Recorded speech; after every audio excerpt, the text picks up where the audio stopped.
Greetings and welcome to the final day of Alliance Tournament 15. I am CCB Antiquarian and I'm honored to be here bringing you CCB's official broadcast here on our channel on Twitch of the final elimination series for this Alliance tournament and the finals. The final VYDRA facing off against whoever wins this this best 2 of 3 we're about to start. That will begin at 1700 Eve time. The finals set to start at 1700 Eve time. So if you're scheduling your day, make sure you're free and can get to a screen.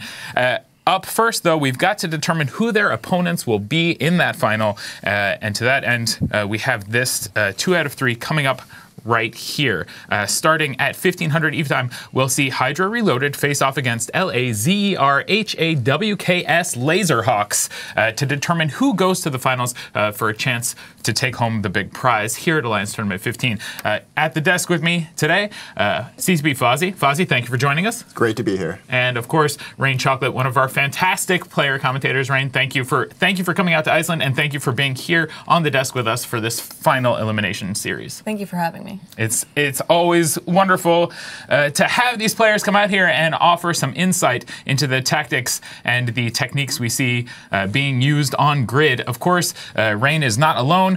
Here in the booth, we have Yin Tan and Elise Randolph for the first part of the day. Yin, Elise, how are you guys doing?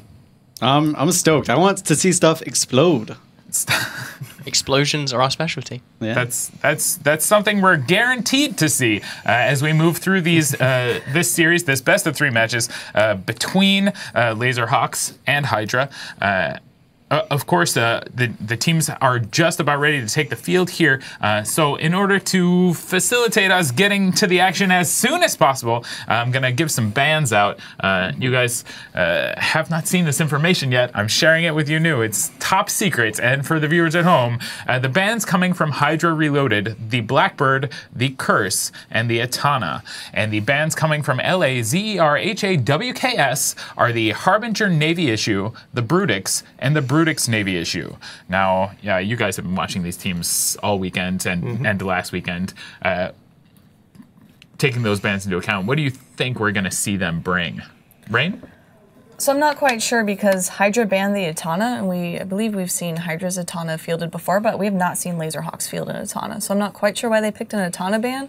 So I believe they're probably going to bring something armor or no logistics related because they've kind of banned against themselves. Fozzie? Hard to tell. The Atana ban might mean that HYDRA's worried about a Tinker.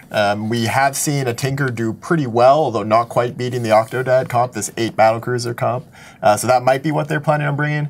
The bans from Laserhawks suggest that they're trying to at least narrow down what type of battlecruisers they could be facing, which might suggest they're bringing ECM. We have a lot of chat going on here in the office and online about how the 8 battlecruiser comp has become so prevalent and how kind of surprising it has seemed, I guess, to players. Really hard to prepare for, hard to ban against, even with the addition of the 3rd ban that we've introduced for this tournament. It's not possible to ban out the comp completely without assistance from your opponent. Why do you think the Octodad comp is so difficult to go up against? So every couple of years, we end up with one of these distributed DPS teams doing really well. In the past, we've seen things like the 10 Thorax team from Rote Capel that knocked out the reigning champion Band of Brothers in the 3rd Alliance tournament. It's going way back. Yeah, I mean, in the 5th finals, we had a full team of Ruptures do very well, surprising people. I think in this tournament, we've lowered the points cost of battlecruisers and cruisers both, which are both used in this Octodad comp, in order to encourage more offensive setups, and it's really the ultimate expression of that offensive setup. It seems to have worked. Certainly we're seeing that that composition make a lot of appearances and cause a bit of a drift in how teams set their bans and how they prepare. Rain, now, what do you think about the Octodad being pushed forward and kind of forcing these bans out there? Like the Harbinger Navy issue, Brutix Navy issue, that's kind of a common ban set that we'd see now, but we wouldn't have seen that last year. We wouldn't have seen that in previous years. We wouldn't, but we did have the 4 BC core used before, so a lot of teams, they would ban the Balgorn or logistics, but then people would still somehow get around it and have a Balgorn Armageddon, 4 battle cruisers, mostly being the Harbinger Navy or the Brutix Navy, and then they would have a logistics with the rest of the support wing frigates and whatnot. So we have seen it in the past, just in different aspects, but now it seems teams are just piling on battle cruisers, and you have to either pick your bans to try and minimize that so that they have to bring something else, or I think Fazia mentioned earlier, you ban them to force them into certain battle cruisers to which you bring ECM or something that can kind of help mitigate their damage. Interestingly enough, we're not seeing bans for the Ferox, which would limit what you'd have to bring as far as ECM. Do you think that's a tactical misstep, or do you think that's just something that hasn't emerged yet? I think that's a tactical misstep. We were talking about it earlier, how you could do the Brutix Navy, and then the Ferox, because then the opponent would be forced to bring the Harbingers, so Amar jammers, and then the Fleet Hurricanes, so Mimitar jammers. And the Ferox, while it isn't the only battle cruiser, nobody has really brought the Drake or the Navy Drake, and both of those ships in this comp would not work at all. So people are kind of forced to use the Ferox, so banning it would completely eliminate any Caldari options the opponent would have. Well, we'll see whether or not the teams can execute on what they've chosen and what they have chosen to exclude as well. Of course, before we go over to the booth, a few announcements. Let me bring those up on the screen so I make sure they get everything. If you'd like to vote on who you think is going to win this match between Hydra and LAZERHAWKS, you can do so at react.eveonline.com. Hop over there in another browser tab. Vote for who you like or which color you prefer. I suppose you can vote however you choose to, and those numbers will be showing up during the matches, live updated at the top of the screen. CCP Falcon will be joining us later on today for the finals, and he'll be talking to us a little bit about some player meets coming up, some community events, and some action happening here at the CCP office in Reykjavik, Iceland. So do be sure to tune in, not just for the incredible action happening on grid, but also the discussions happening here at the desk. And if you'd like to engage in discussion at home, you may do so on the EVE official EVE forums, and also on the EVE Reddit and the EVE Discord channel, which I promised to mention. Also, a mention of the Toronto Player Meetup, which is happening on the 2nd of September. If you're in the Toronto area around that time and you're looking for something to do, maybe to hang out with some other EVE players, do check it out. I've got that location written down somewhere, but not in front of me. So find out more at evemeet.net.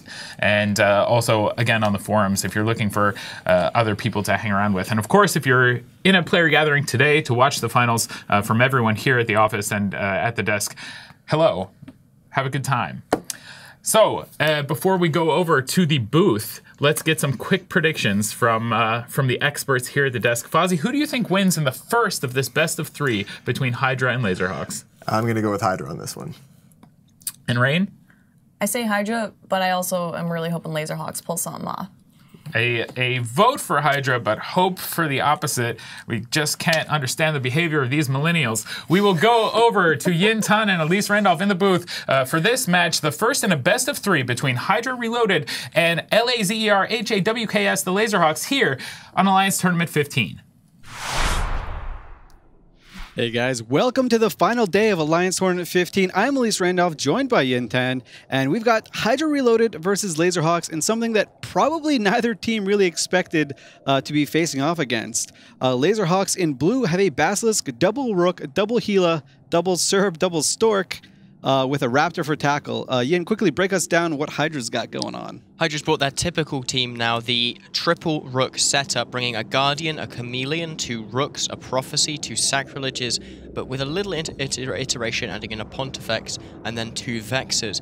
So this is going to be 2 jamming setups going toe-to-toe, seeing who can believe in RNGesus the hardest. But it's worth noting that Laserhawks do have drones, and drones are going to be key here because they do not require a lock to do damage. Okay, we got the match starting on right now. That was a Chameleon that you're looking at, Alliance Tournament prize ship, and HYDRA RELOADED and Laserhawks.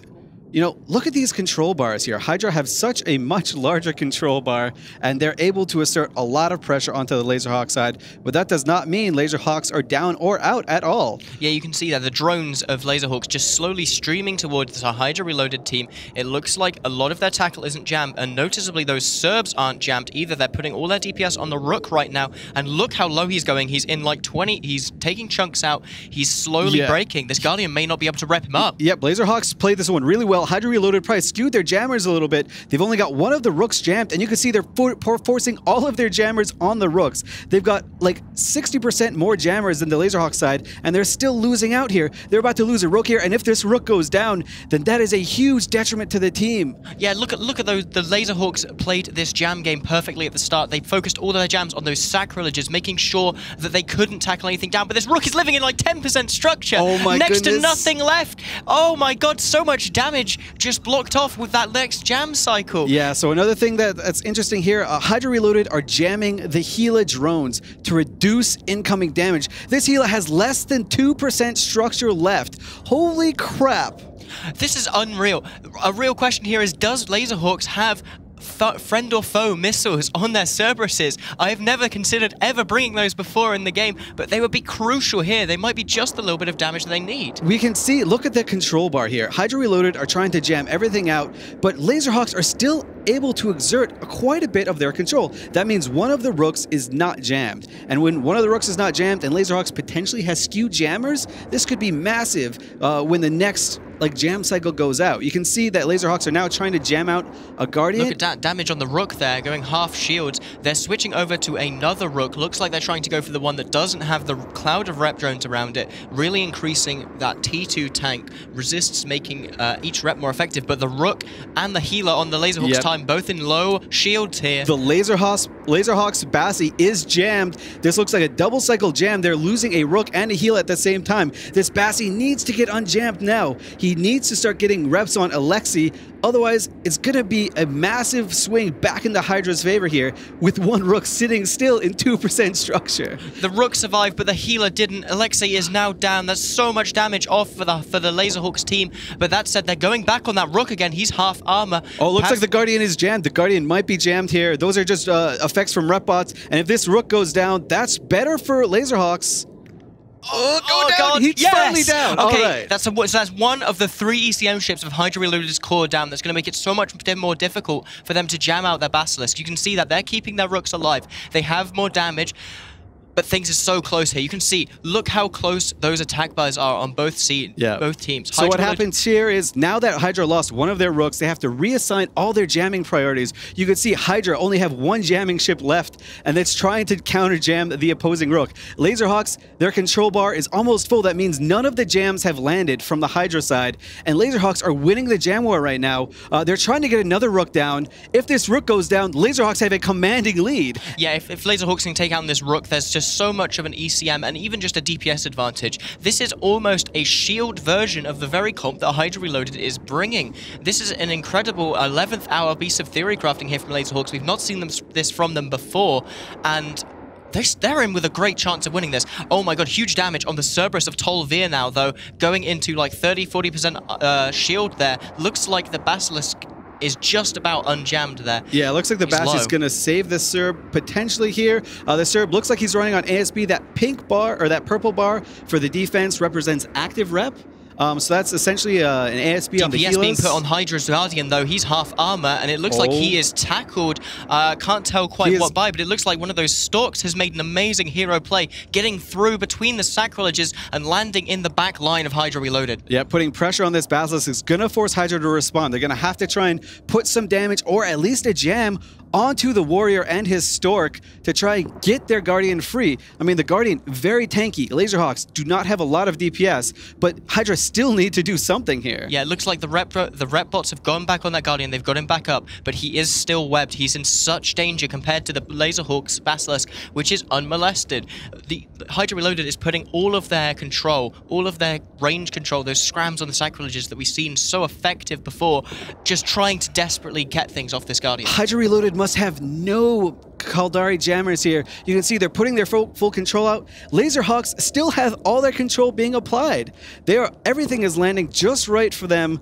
They're just waiting for a moment for the Guardian to get jammed, or just for some break, any little break. Cerberus of Tolvir going super low. You can see how low the attack bar is for Hydra Reloaded, though. It's taking them forever to even grind through this Cerb's shields. Those XL ASBs keeping him alive for so long. It looks like the Basilisk might be jammed, though, so he may go down. The real question is are the jam cycles kind to the Hydra, or does that Basilisk get a relock? Yeah, so here's the thing. Now that the Storks had to go over to tackle the Guardian, those links might not have hit the Basilisk. Tolvir in armor, oh my in goodness, structure. Tolvir's going to go down. Oh, Tolvir's down. another DPS ship for Laserhawks down. This is crucial. They need to be able to burst something through whenever they get a jam on that Guardian, and without that, this could be disaster for Laserhawks. They might have just let it go. Yeah, I mean, they've got a lot of DPS missing here. I mean, the Gila, those drones can be jammed out and killed pretty easily by these sacrileges. These sacrileges on the Hydra side are doing nothing but killing rep bots and drones right now, trying to make sure these Gilas are mitigated, at least in some capacity. Yeah, because obviously you can't jam off the healers directly. The DPS will still apply. You have to go for those drones, the things that it spews out all over the field, but it does have a lot of flights. This is going to be a slow grinding match. Hydra's going to have to use that armor advantage and just grind down as much utility as they can from the Laserhawks team. Right now, Laserhawks are playing this a little bit scared. They had an advantage, but they're just playing too conservatively here. They need to go after something. They're just waiting for the Guardian to get jammed. The Guardian's probably getting remote ECCM from these Vexors, and these Vexors are completely unjammed, completely able to prop up the Guardian. You can see here Laserhawks going for that Rook, just chipping away at him, but it's not doing anything. He's still locked and repped by that Guardian. Yeah, they don't have the damage, and you can see Hydra Reloaded they are jamming essentially just drones and the Basilisk right now, waiting to get a lucky jam cycle on the Basilisk. It looks like Laserhawks does not have remote ECCM onto their Bassi right now, if we can look at effects. But yeah, are you surprised? Oh, Andor in the Cerberus going down really fast there. 20% shields. It looks like the Basilisk just got unjammed in time, though. Oh, I don't know. I think he's using ASB. Yep, the Bassi is unjammed. It looks like he's going to be fine. Laserhawks, though, they're waiting too long. They haven't gotten anything out of this. Yeah, they're behind on points here. I'm surprised they didn't go for all of these rep bots that have been swarming around this Rook. They've had the whole match to start killing off these rep drones, burn down the utility of Hydra, and they haven't been able to do it. And for that reason, they've just lost the sustain advantage. You can see that Andor going into 10% shield, 5% shield. He's going to go down. Oh my goodness, this is heartbreaking for Laserhawks. They had... Oh, the Basilisk just got a relock in time. I think he might be able to pull through this. There's but no it's way. not He's a dead duck, I'm sure. No. But you've got to believe. You've got to believe, Elise. And right now, Andor is believing he is as going hard in as he flying can. V formation right now, trying to live, not near an MJD beacon or anything. He's just trying to get the cycles off, and it's Look at that sacrilege, practically docking with that Cerberus, making sweet, sweet love to it in front of the whole of New Eden as Andor survives in half structure. Oh my goodness. Oh my goodness. But it's still not enough. Laserhawks they can't just wait for a Guardian to die right now, or to get jammed right now. They don't have much DPS left. They have the 2 Rooks and the Cerberus and the Storks for DPS. Leggy Bro is so sad he just jumped off. The real question is, can they go for anything here? Maybe they can make a run for those 2 Vexors, but that still wouldn't be enough points. They need to get a good kill here, and it needs to be fast. They've got 1 minute left on the clock to claw back 11 points to take this into the victory. It looks like Laserhawks are trying to get a Pontifex and a Vexor, which would do it for them, but that's going to be way too tanky, I think, with only 1 minute remaining. They're going for the Guardian again. This is a bold move. I don't think they're going to be able to kill that Guardian in under a minute. They have so little DPS left on the field. Just a Cerberus and a healer, really, for it. Oh my goodness. Those Storks, what do you... why do they keep coming... Why does Laserhawks keep coming back to these Command Destroyers? We've explained before, they're not great threats. Andor going down into shield again. Looks like the Basilisk might have been jammed. He's burning through what's left of his ASB charges, but it might not be enough here. Oh no, he's definitely going to go down, slipping into structure. Looks like the reps are finally getting off. To answer your question, the Storks, they're going just for the links. They just want really strong jams, and they ran out of points, so they couldn't just shove a battlecruiser in there. And Andor Hida, he's living to win, making everyone proud with that shiny Rada skin, Rada Sunset skin. Yeah, it looks like he's going to be able to live till time here unless something goes terribly wrong. Just in the edge of shields, 5 seconds, 4 seconds here. Basilisk is jammed. And Basilisk is jammed, and no! He's dead, but I think it happened after the clock. So, oh my goodness. An absolute nail-biter between Laserhawks and Hydra Reloaded. This is a best-of-3 series, so it's not over. We get to see these guys again. I hope every match is exciting as this one. That was insane. Yeah, we're going to send it back to the studio to break down all the action.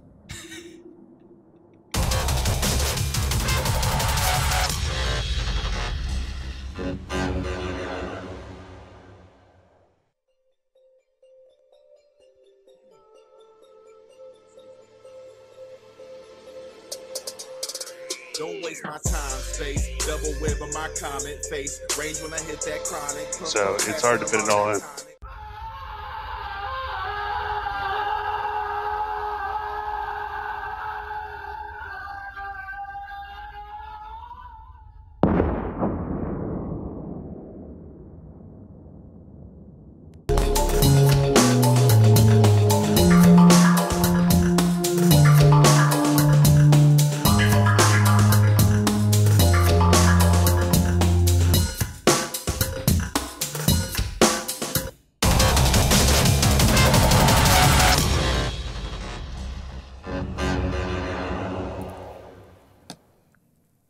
And Hydra goes up 1-0 in this best of 3 match, the final elimination match of Alliance Tournament 15.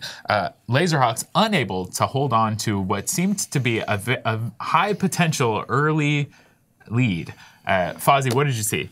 2 very strong jamming teams. It does look like the Laserhawks team probably had the advantage in the jam types. With ECM, you get to choose specific jammers that work against specific factions in the game, or you can choose a weaker general one, and it looks like they picked the right factions to be able to hit Hydra early, but Hydra just had the better sustain. Really strong rep drones. They actually, looks like, had a Tinker going, which is cap transfers between the 2 Vexors and the Guardian, who were both, the Vexors were providing remote ECCM assistance to make sure, or remote sensor boosters to make sure that the Guardian couldn't get jammed, while also actually providing a capacitor. Guardian, Vexor, Guardian, Vexor. Yeah, there you go. It's not quite the same. Not but quite as actually, interesting. significantly better, probably, a Guardian Vexor than a Guardian Vexor, yeah. Rain, what did you think about the piloting on the Laserhawk side there? I thought they did really well. I believe they could have, I mean, they had that early lead, and had they kept both Cerberuses alive, they probably could have burst through that Guardian. I know Fozzie and I were talking as we were watching the match. You could see the Guardian was getting pretty low at one point there, and then I think the Cerb died, or they got some lucky jams off, and the Guardian was able to pull back. But I thought Laserhawks did pretty well. I thought they almost, I don't want to say outplayed with the theory crafting, but they obviously did really well with their jammers against Hydra. Do you think they should have gone for some different targets? You saw them focusing on that other Rook and getting it down, and then kind of giving up and then going back and forth between the Guardian. Should they have focused on the drones? Should they have focused on some of the support wing ships instead? So I think, especially with those Storks, I know when I fly a Stork, I fly it with like missiles in the top, or missiles in the high, so it's very easy to kill off drones, and we saw the rep drone swarm on the Guardians. However, Elise pointed out they're obviously bringing the Storks for the links, so they may not have as many highs just to be able to do damage. But I think had they maybe focused on getting the rep bots off of that Guardian, they probably could have done better in attempting to kill it. I noticed too, I believe it was the sacrileges of actually Hydra were running smart bombs, and while a smart bomb on a cruiser isn't really that great, it's obviously better than nothing when clearing bots. Yeah. Over the course of a whole match, a couple of smart bombs on a cruiser can go a long way.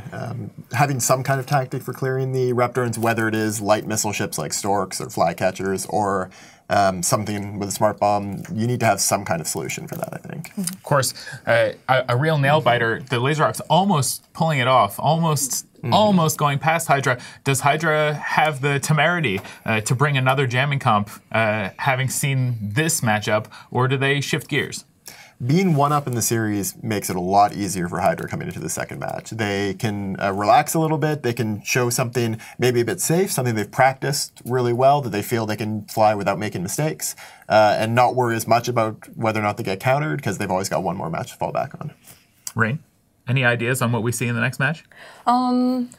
They could, I would say they could maybe adjust what racial jammers they have if they wanted to bring that same setup, but I'm with Fozzie. I think they'll probably do something more traditional, something safe, maybe not field an Alliance tournament ship and not put that at risk, or a flagship at risk, and just kind of, like you said, play it safe. Now, we did mention earlier wanting to see some stuff explode. Do we see some Alliance tournament ships later in this series or later in the day? What do you think? I mean, we've seen a lot of them yesterday as well. I think at this point, everyone is fighting for the amount of prize ships they win. Everyone who's left, all 3 of these teams, are going to get prize ships from this tournament. But how many you get is determined by which place you land in, and it's worth it to lose a couple of ships if it means you get 5, 10 more of the prize ship from this tournament. Certainly a worthwhile prize to be seeking, and all of the teams eager to have a chance to win what we have. Those prize ships, of course, Serpentis themed to fit with the Serpentis theme of this Alliance tournament. And I believe we have an infographic for the prize ships for this Alliance tournament. We can get that up on the screen to show you the the real the gold cup, as it were. Yes, there is also that a teams gold are cup fighting for. that actually the previous champions put in their ship and lost in their flagship. The Tuskers lost the cup. There we have the Victor. Yes. Which is, why don't you tell us a little bit about Fuzzy? You were responsible for designing the ship. The Victor is a cloaking recon cruiser. It has the combined bonuses of of long range and high power webs, kind of the combination of a Mimitar recon and a Serpentis ship. It also does a lot of damage. It also has strong armor repairs. It's a really, really powerful ship. It's going to be a little bit on the slow side, but makes up for it with all the rest of these huge, powerful bonuses. Also, both of these two ships have because the Serpentis are an illegal pharmaceutical manufacturer in the game. Both of these ships have a special bay to hold your boosters. Your product, yes. As it were. That's it's a lovely bit of flavor, although not something that we endorse for people at home. I mean, obviously fly the ships. It's just don't have illicit pharmaceuticals. That's a bad move. Well, actually, they're all legalized now for capsuleers in Eve. So yeah, you don't get in trouble. Yeah. I'm just out of the loop. The kids these days and how they spend their weekends. So Hydra will go up 1-0 in this match. Oh, that's the other prize ship is the Virtuoso. This is a stealth bomber. It combines all of the bonuses of a stealth bomber with the Daredevil pirate faction frigate. A really, really powerful ship. Has both torpedo launchers and bombs and hybrid turrets. It's going to be a very challenging ship, I think, to learn how to fly. It's going to be a very finicky ship, but for a very skilled pilot, it'll be amazing. You figure we see them in next year's Alliance Tournament Possibly. 16. These frigates are often a bit risky to bring in a tournament because they can just get destroyed so quickly. We've seen the Malice. We've seen the Malice. The Malice is a pretty tanky one. It did die. She sheds a single tear. It died. But we haven't been seeing some of the more recent cloaking frigates show up as much. Imp. The Imp, the Whiptail, the Cadies. The Cadies, they're just a little bit vulnerable for the tournament, so you actually tend to see them more in normal gameplay for people that have a lot of money. Well, maybe we should get a frigate tournament going. The frigate menace. We do have stats coming in from that first match that we saw earlier, Hydra and LAZER HAWKS, and you can see there just how the damage was doled out. A lot of ships surviving through to full time in that match. Yeah. A lot of ISK lost on the Laserhawk side, but also a significant amount of damage dealt. Laserhawks dealing more damage than Hydra, actually, just not being able to pull out the win as a result of that. Yeah, this Hydra team is very defensive. You can often focus on the fact that it's got these rooks and chameleons, but having a Guardian tinkering with 2 Vexors and then having 2 Sacrileges and a Prophecy means you have a lot of staying power. It's really hard to kill the ships in this setup, and I think that's a big part of its focus. Those teams set to take the field again for their second match. We're going to run each of these matches in the best of 3, one after the other consecutively, if you would. So the next match will kick off in about 10 minutes here. The teams right now kind of scrambling to either select the comps that they've already constructed or come up with something new if they think that they have to. These series are really challenging for the teams. It's what really separates the good teams from the great teams, how quickly you can react under this pressure. We basically, after this match finishes, we make the teams a ban for the next match right away. So you don't have any break. You go right back into banning, back into picking your next setup, and then back into the arena. Speaking of picking your setups, if you would like to play along at home and pick who you think is going to win the second in this best of 3 series, you can do so at react.eveonline.com. Hop on there, vote for the team you think is going to win, and we will see those voting tallies show up at the top of the screen during the match. And of course, if you're at a player meet right now, or if you just have some comments about the Alliance Tournament, what you've seen so far, want to give some kudos to some of the pilots that have taken the field, you can do so using the hashtag ATXV. Hashtag ATXV. And I believe we have someone in the control room looking through the hashtag ATXV tweets and throwing them up on the stream as well. So keep your eyes peeled if you do use the hashtag to see if you're internet famous. Also, feel free to hashtag anyone here at the desk or anyone in the booth with specific comments. I'm CCP_antiquarian at Twitter. Just drop me a line. maybe I'll say your name, and you'll also be famous. I do that. I really like it when people. I really like when people participate in the tournament and they say things. It's nice. Yeah. I got some really good comments. Someone sent me a message and they were like, "Hey, man, hold it together." I think that was a vote of support. I think I'm holding it together. I got it. I got it all here. So CCP Falcon will be joining us later on today during the finals. A reminder of that. We'll also have an Alliance Tournament pilot joining us a little bit later, provided that the schedule holds that up.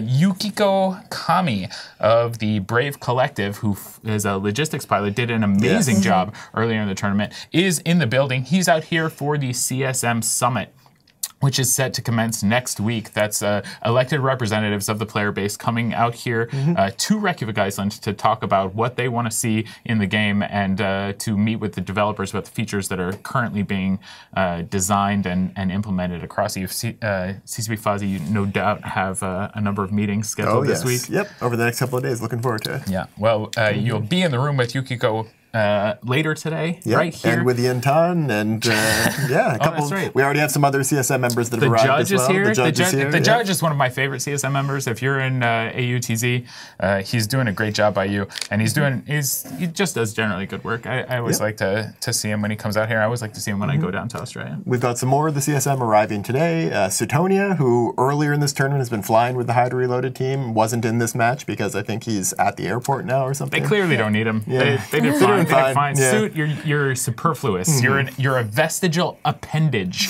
and you can be excised. That's how it works. I'm just saying that. This is my version of the pickup line. Does it work? No. Does it work? I think he's going to call me terrible. back. I think it's fine. We do have the bans coming in for this match coming up. The second in a best 2 out of 3 between HYDRA Reloaded and Laserhawks. The bans are in for match 2. HYDRA has banned out the Curse, the Falcon, and the Rook. The Falcon ban. This trying to avoid them dodging the Rook ban, I guess. They heard he was on the desk. They're trying to prevent him from coming. Laserhawks, Lazer, HAWKS have banned the Harbinger Navy issue, the Brutix, and the Brutix Navy issue. The same bans that they offered in the first match. They're trying to limit that battle cruiser They didn't damage. listen to me. They didn't ban the Ferrox like I told them to. Well, maybe they have a You could a also different plan. ban both the Hurricane models and one of the Harb models, and then just tank kinetic thermal.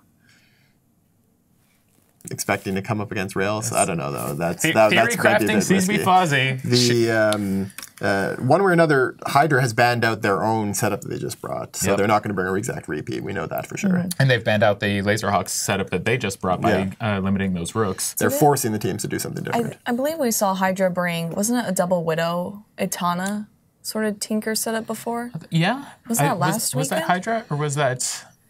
I thought that was HYDRA last week, and I'm pretty sure they had double Widow Itana, which, I mean, I believe with these bans, that's open. Yeah, that could work. So they could easily ban ECM, pretend they're not bringing it, and then bring it again. It's notable that Widows have the slots. Yeah, it's notable that there's no Itana ban. We could see something like an Itana Tinker. The Itana version of that Navy Scorpion Tinker that we saw at Penna's Outbring yesterday, that may do well against Octodad. It also may do well against this like Chameleon team, depending on how the jams go, but obviously the Chameleon team wouldn't be exactly the same. For the sake of the viewers at home who may not be familiar with the Tinker terminology, can you explain that composition?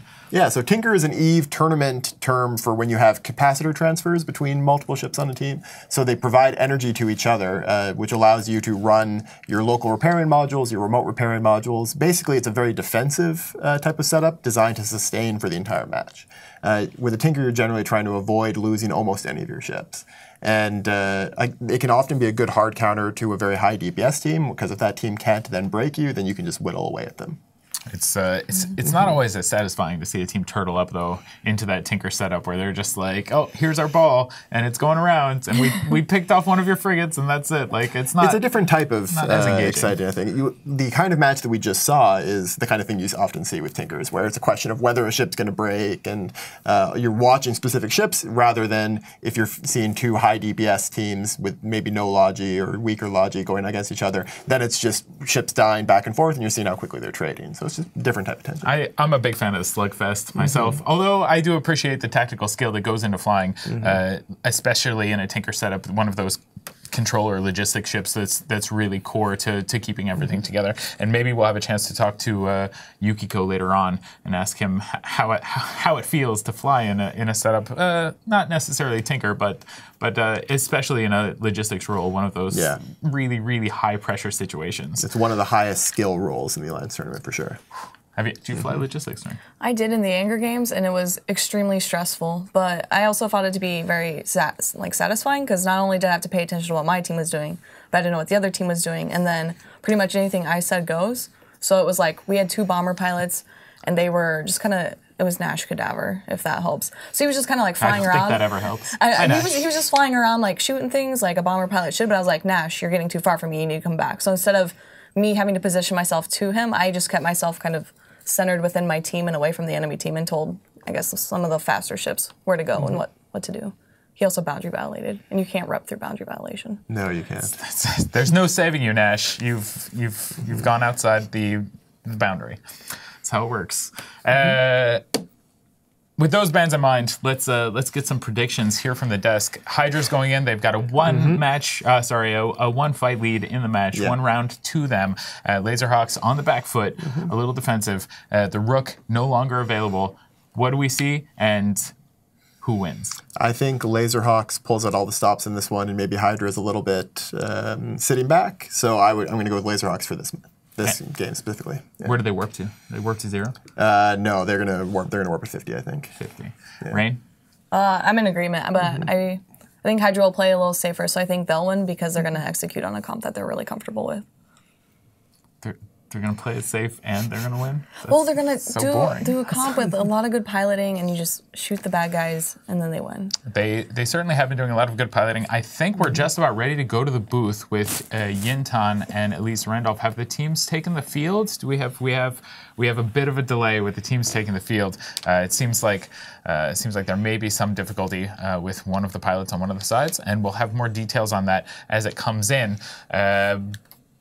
Before we go to the booth then, again, announcements. If you're looking for a player meetup in your area for later this afternoon or evening, or if you're looking for something to do in the coming weeks, be sure to stop by evemeet.net, where you can find out about player gatherings in your area. Of course, there are also a few major player gatherings happening in October. Eve Vegas will take place. Fuzzy, are you going to Eve Vegas this year?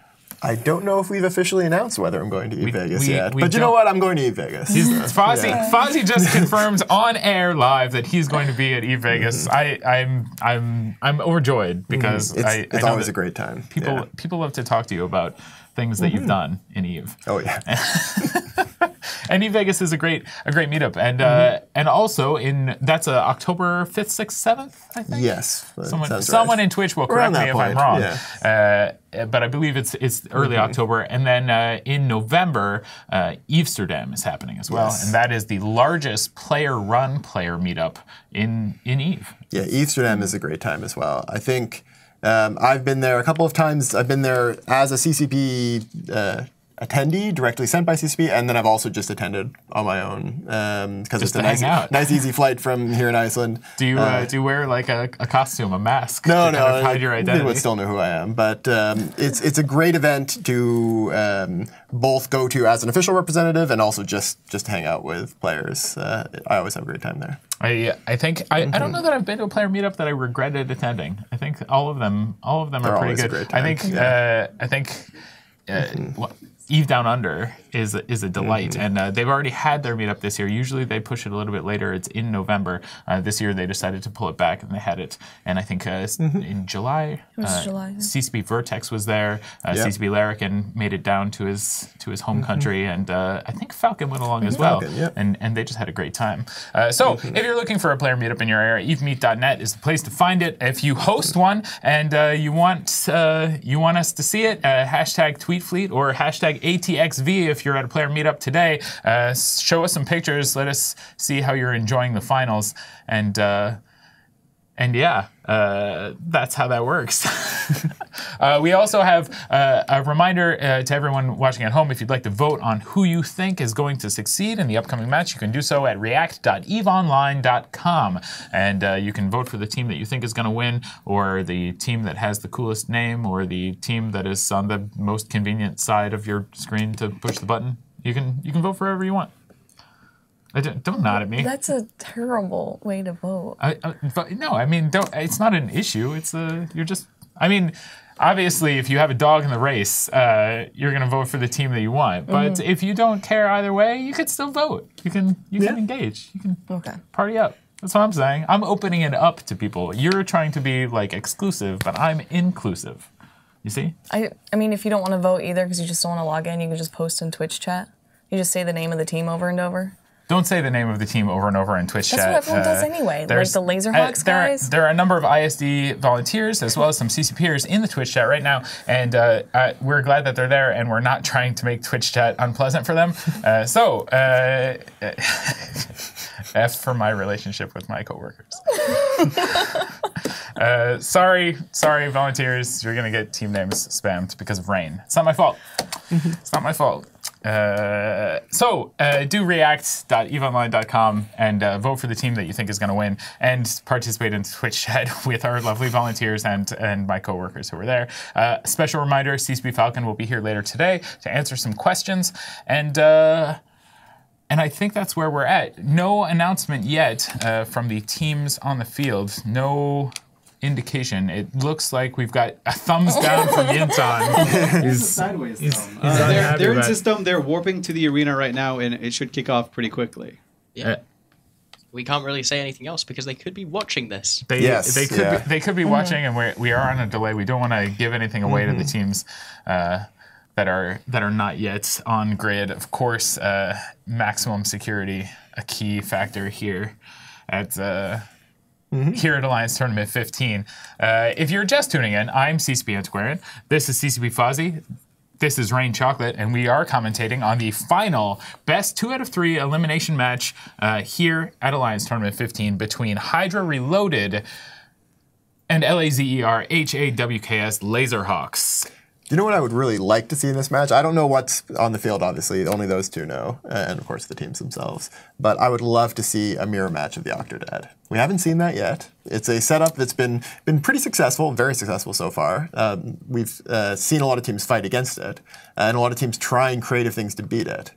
Did we not see a close to mirror match yesterday? Not quite the full. Not a full. No, it was like the Septidad. Yeah, it was like the Septidad, and it was I think a significantly weaker version. The version with the command destroyers instead of the Vexors. The 8 battlecruiser 2 Vexor team is so efficient on the use of points. It basically wrings every bit of DPS you can. Vexor's 4 points. Yeah. For those of you joining from home who aren't familiar with the tournament system, each ship in EVE Online is assigned a point value, and those point values determine what you can take onto the grid. You have a limit of 100 points, and you get to select any ships you want as long as they fall within your point total. You have 10 pilots on, you don't select more than 1 unique ship, and you don't have more than two of any given hull, which is why we don't see those 10 Thorax ships anymore. So we will see how the teams have chosen to work with those rules in bringing their comps to this second match in the best 2 out of 3 series between HYDRA Reloaded and LAZER HAWKS here on Alliance Tournament 15. The teams are ready to go. You guys have already predicted your winners, and we will go to Yintan and Elise Randolph in the booth for this match between HYDRA and Laserhawks. Hello everyone and welcome back to the booth. I'm here with my commentator Yintan, my commentator Elise Randolph, not going to name myself twice, and we're about to see what could potentially be the last possible match for Laserhawks in this tournament. HYDRA Reloaded have brought something we've seen from them before, the Widow Atana Tinker with double healer, double stalk, double manticore, and a nemesis. And what have Laserhawks brought, Elise? All right, Laserhawks. On your screen right now, you're looking at the beautiful Atana, but right before that, you saw Drake. That's not just any Drake. That's a ham Drake. Laserhawks took 2 Fleet Hurricanes, 2 Drakes, 2 Harbs, 2 Blaster Feroxes, and 2 Vexors at 0 all-out DPS battlecruiser rush. going to pound into the HYDRA Reloaded team and try and break this Tinker straight off. I think Laserhawks Here we go. called it Let's see, perfectly. can they go ham? They're rushing in there. You can see on that screen a perfect angle as everyone burns in.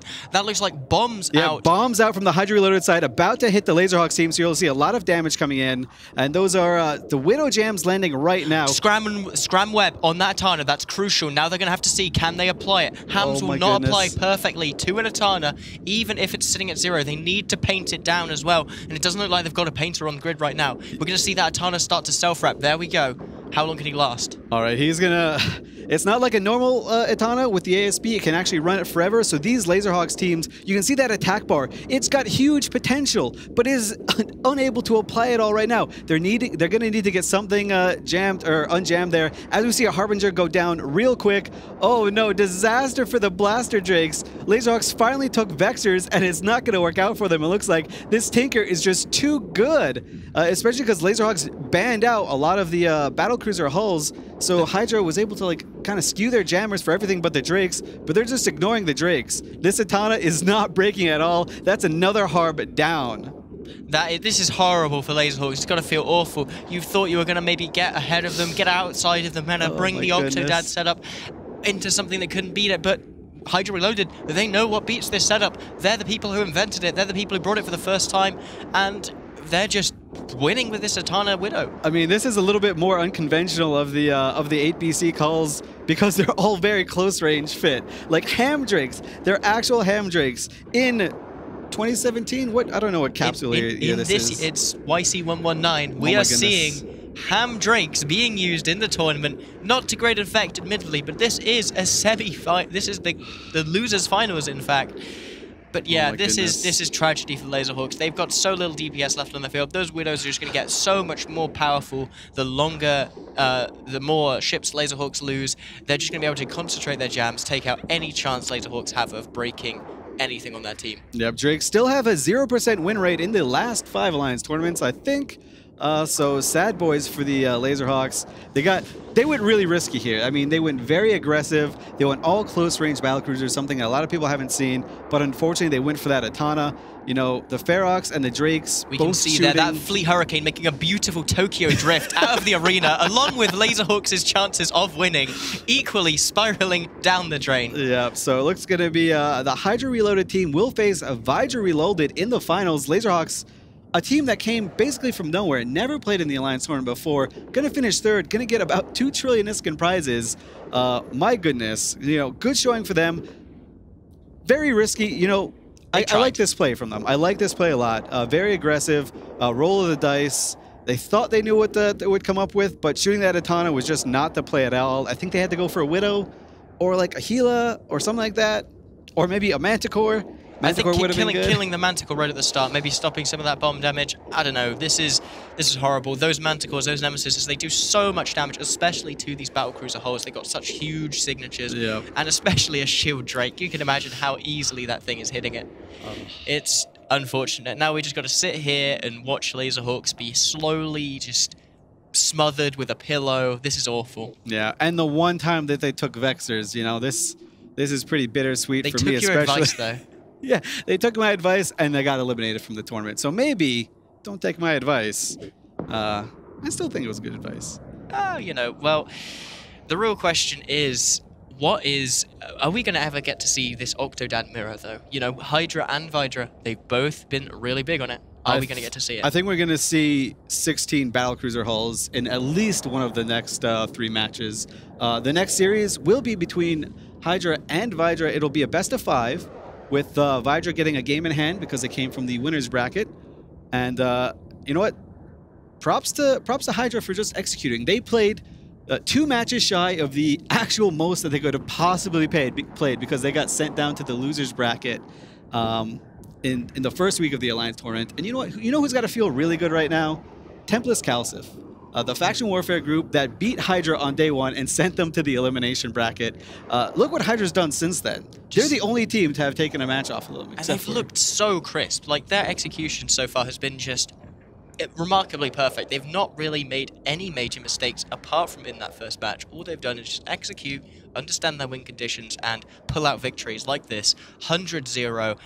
story of the tournament is HYDRA and VYDRA being absolutely dominant, and with that, we'll send it back to the studio to break it down and prepare us for the grand finals, which are coming up soon. Woohoo!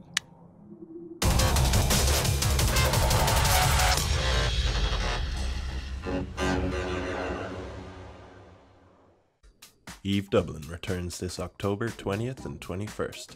For tickets and more details, please visit www.evedublin.com.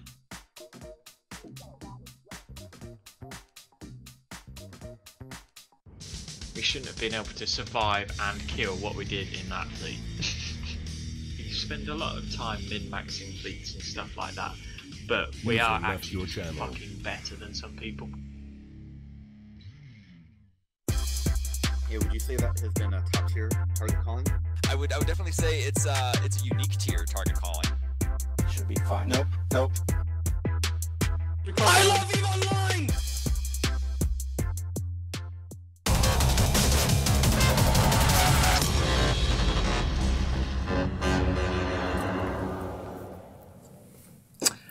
And LAZERHAWKS goes home as HYDRA advances to the grand finals of Alliance Tournament 15. Those set to kick off at 1700 EVE time. You'll have to be back here. VYDRA Reloaded, already one match ahead, having proceeded through the undefeated bracket of Alliance Tournament 15. So HYDRA going in on the back foot themselves for the first of those matches. Again, kicking off at 1700 EVE time. Laserhawks, they listened to at least Randolph. They changed up what they brought. They did something totally new.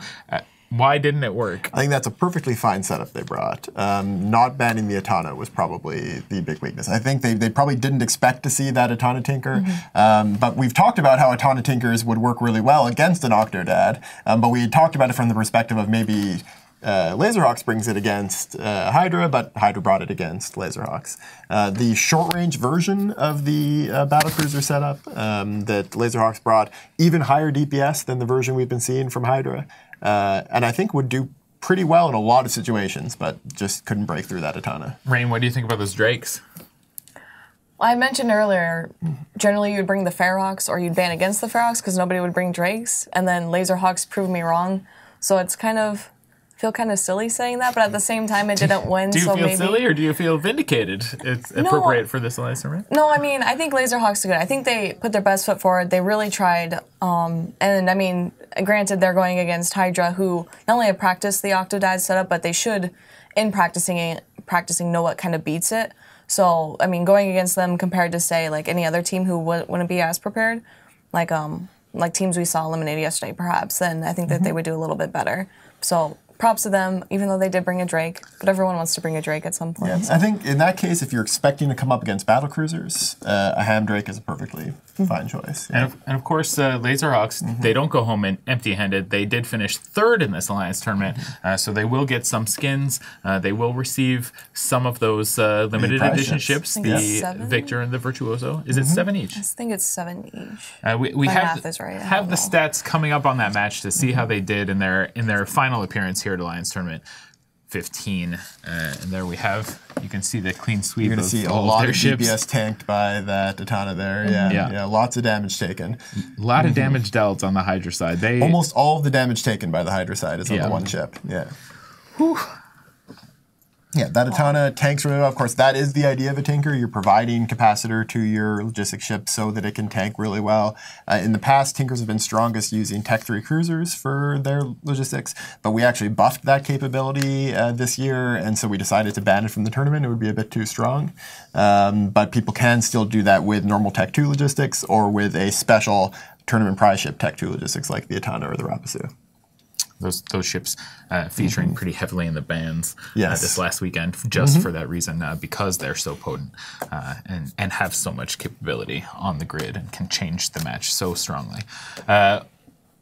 We won't see Laserhawks again. We will see HYDRA coming up at 1700, going up against VYDRA Reloaded for the grand finals. Before then, though, we're lucky to be joined here at the desk by CSM Councilman and Alliance Tournament Pilot, and I think that that's the key thing for this particular broadcast, Yukiko Kami. Yukiko, thank you for being with us. No problem. I mean, I have to be here anyway. so magnanimous with your with your time. Now, of course, you flew with the Brave Collective this Alliance tournament and last year. Yes, as well. And your primary role in that fleet. What do you fly? I fly Logi exclusively. It's also what I mostly do in fleets outside the tournament. So I'm very specialized in that. I fly all kinds of ships, but like. That's what I really like to do. Have you flown one of these tournament uniques? No, Brave is not not able to provide one. Yeah, you can purchase it for yourself, surely.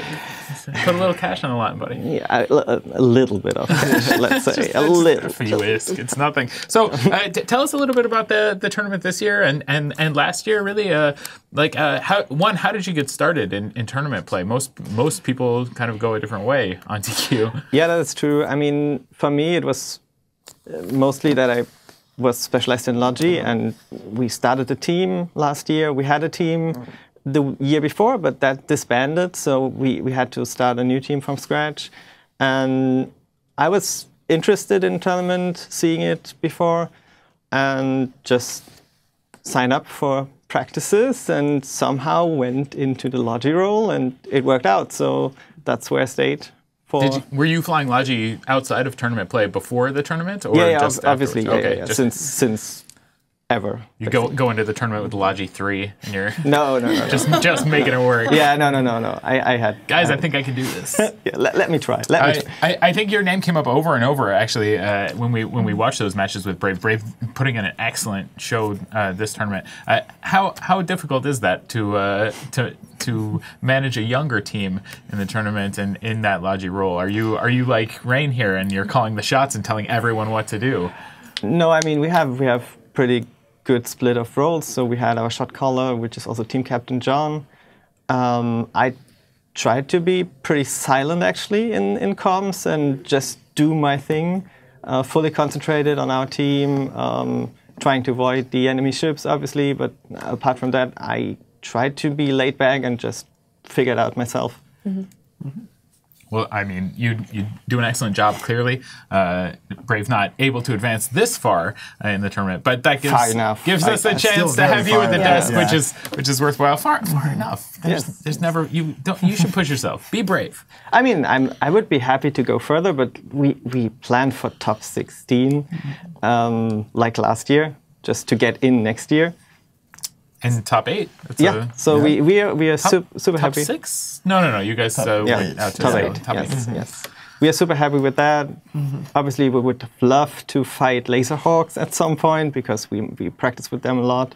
But it's super fine, and I'm looking forward to next year. Yeah, doing better. Does that change the dynamic a little bit of the tournament match itself when you've practiced with a team before and then you face off against them when real prizes are on the line? Yes, obviously. I mean, it's especially important as the others know your comms and you know their comms. You know which pilots are strong in the team, so that changes quite a lot. Obviously, you can see it the further the tournament advances. You can see it in the matches that happened before, but especially in the beginning of the tournament, if you don't know a team, you never practice with them, it's hard to judge what they might bring, who is to target first, stuff like that. But in the case of Laserhawks, we would have known pretty well, and they as well. So it would be interesting to see that kind of match. Yeah. How do you think having the Thunderdome dedicated test server for tournament testing has changed the way a team like yours approaches it? It's a game changer, especially for us. We can practice as much as we want, and you have all the weekend to practice because there's always someone on to practice with.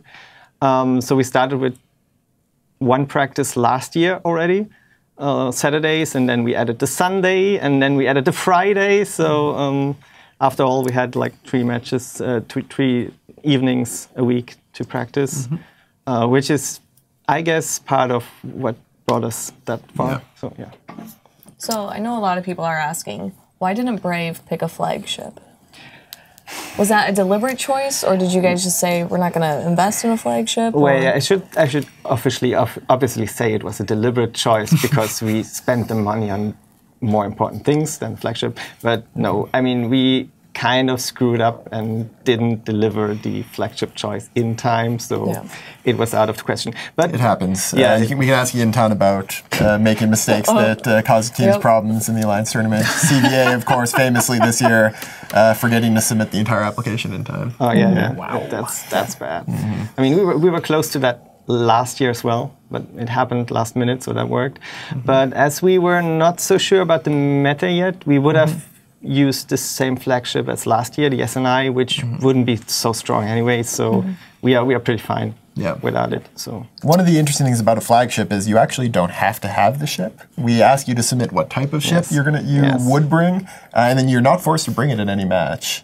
You're also not forced to have one. And you don't have to have a fitting selected already. You can submit just the hull. So for instance, for years we saw I think it was Razor put down the State Raven as their flagship. I have no idea if they actually had one, and they never brought one, but they just put it down as the flagship.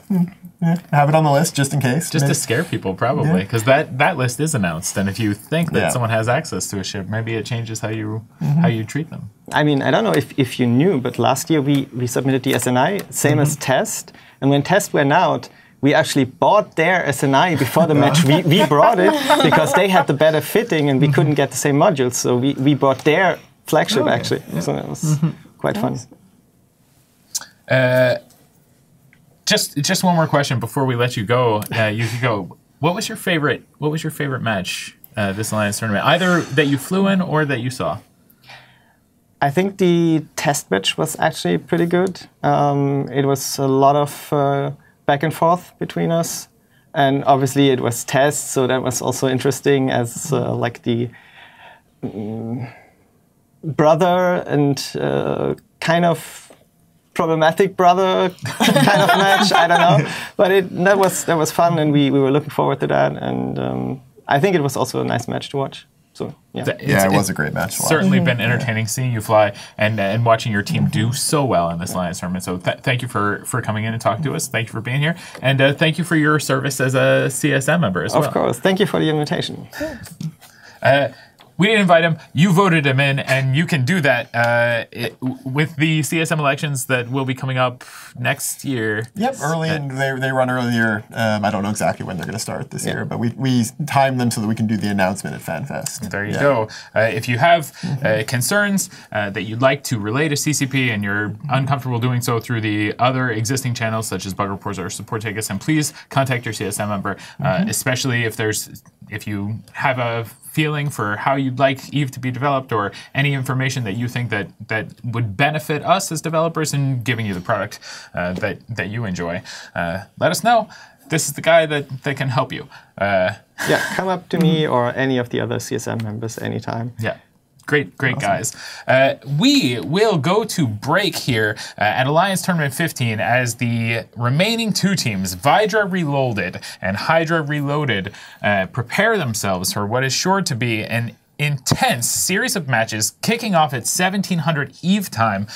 So do come back. If you're looking to vote on who you think might win this match or might win the series, you may do so at react.eveonline.com. And when we come back from the break, we'll be joined by CCP Falcon, who will be making some announcements about events here in EVE development and with the community. So do tune in for that. If you'd like to tweet us, use the hashtag ATXV for Alliance Tournament 15. Show us how you're enjoying the finals, and if you're at a player meetup, get everyone's face in a selfie, and it's possible that your tweet will show up on stream. Your votes certainly will at the top of the screen during the matches, and those are updated live. Until 1700 EVE time, when this grand final commences, I am CCP Antiquarian. This is Rain Chocolate, CCP Fozzie, Yukiko Kami, and in the booth, Yin Tan and Elise Randolph. And we will see you later this afternoon.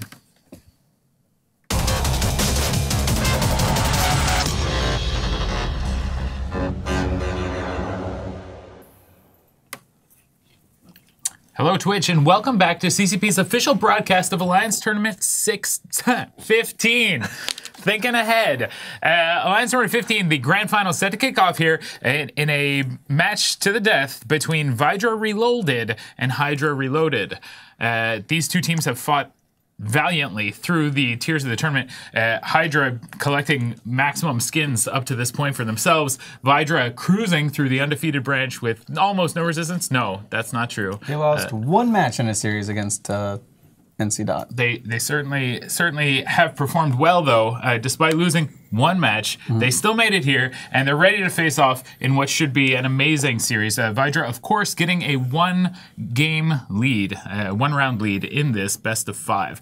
So that puts them basically ready to progress with just 2 wins. 2 wins, and they take it. Can HYDRA prevent that from occurring? Joining me at the desk here, Elise Randolph and Yin Tan, CSM member, and both of these guys, player commentators, and of course down at the desk, down at the other end, CSB Falcon, who joins us, and we'll be talking to him after this match to run down some community events that are happening and some other news coming out of EveDev here in Reykjavik, Iceland. Falcon, thank you for being with us. No problem at all. Always a pleasure. Of course, you are no stranger to this desk. I believe that you were on the panel for Alliance Tournament. 4? Yeah, it was like 4, 5, 6, 7, 8, I think. I missed one at some point, but yeah, I've been around a long time.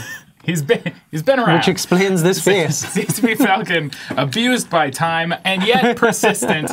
He's sticking with us, and he will be here talking a little bit about some EVE community events coming up after this first match, match 126A, VYDRA versus HYDRA. Gentlemen, what are we going to see? I mean, these guys are practice partners. They have, a lot of experience playing one another. It's just going to be a lot of mind games, a lot of like skewing setups with only like 5 or 6 minutes in between. And I think it's going to go all 5. All 5? All 5. They're going to keep us here. Brutality on the grid. Yintan, what do you expect? It can't be 5 matches because obviously VYDRA starts with a 1-match head start. But I'm going to predict that VYDRA's going to win the first match, and then HYDRA's going to come back with a 3-0 clean sweep. Reverse sweep. Yeah. The unclean sweep, as it were. The dirty sweep. The dirty sweep. The dirty sweep. Bill DS. Let's get a comp named after that. Of course, a few announcements before we go to the booth where moderator and Rain Chocolate will be commenting. Actually, do you know what? Let's see them. Our moderator and Rain, are they whispering sweet nothings into an ear? I don't know what was going on there. Rain, Mod, how you doing? Good. Doing well. How are you guys? We can't introduce the teams yet, so you have to actually click on the ship model and look at the ship, and we have this like info cheat sheet of trying to figure out who's using what guns. So that's what we're doing. I see. It's part of being a commentator and being prepared, trying to be able to tell people what guns and missiles are being used is an important part of any sort of commentary, as that's not something our viewers can inherently see. Well, I hope we'll let you go. We wish you guys luck tracking down what's fitted to the ships there. Moderator giving us a very succinct rundown of what one of Antiquarian's commentarians has to do to keep up on top of things at this Alliance Tournament 15. If you'd like to tweet and possibly see your tweet featured on the stream, that hashtag is hashtag ATXV. Be sure to show us pictures of any player gatherings you happen to be at to watch this grand final between VYDRA and HYDRA. Of course, a special shout out to everyone at the Blake Street Tavern in Denver, Colorado. Those guys are having a time and have contacted us directly to say hello. So, hey.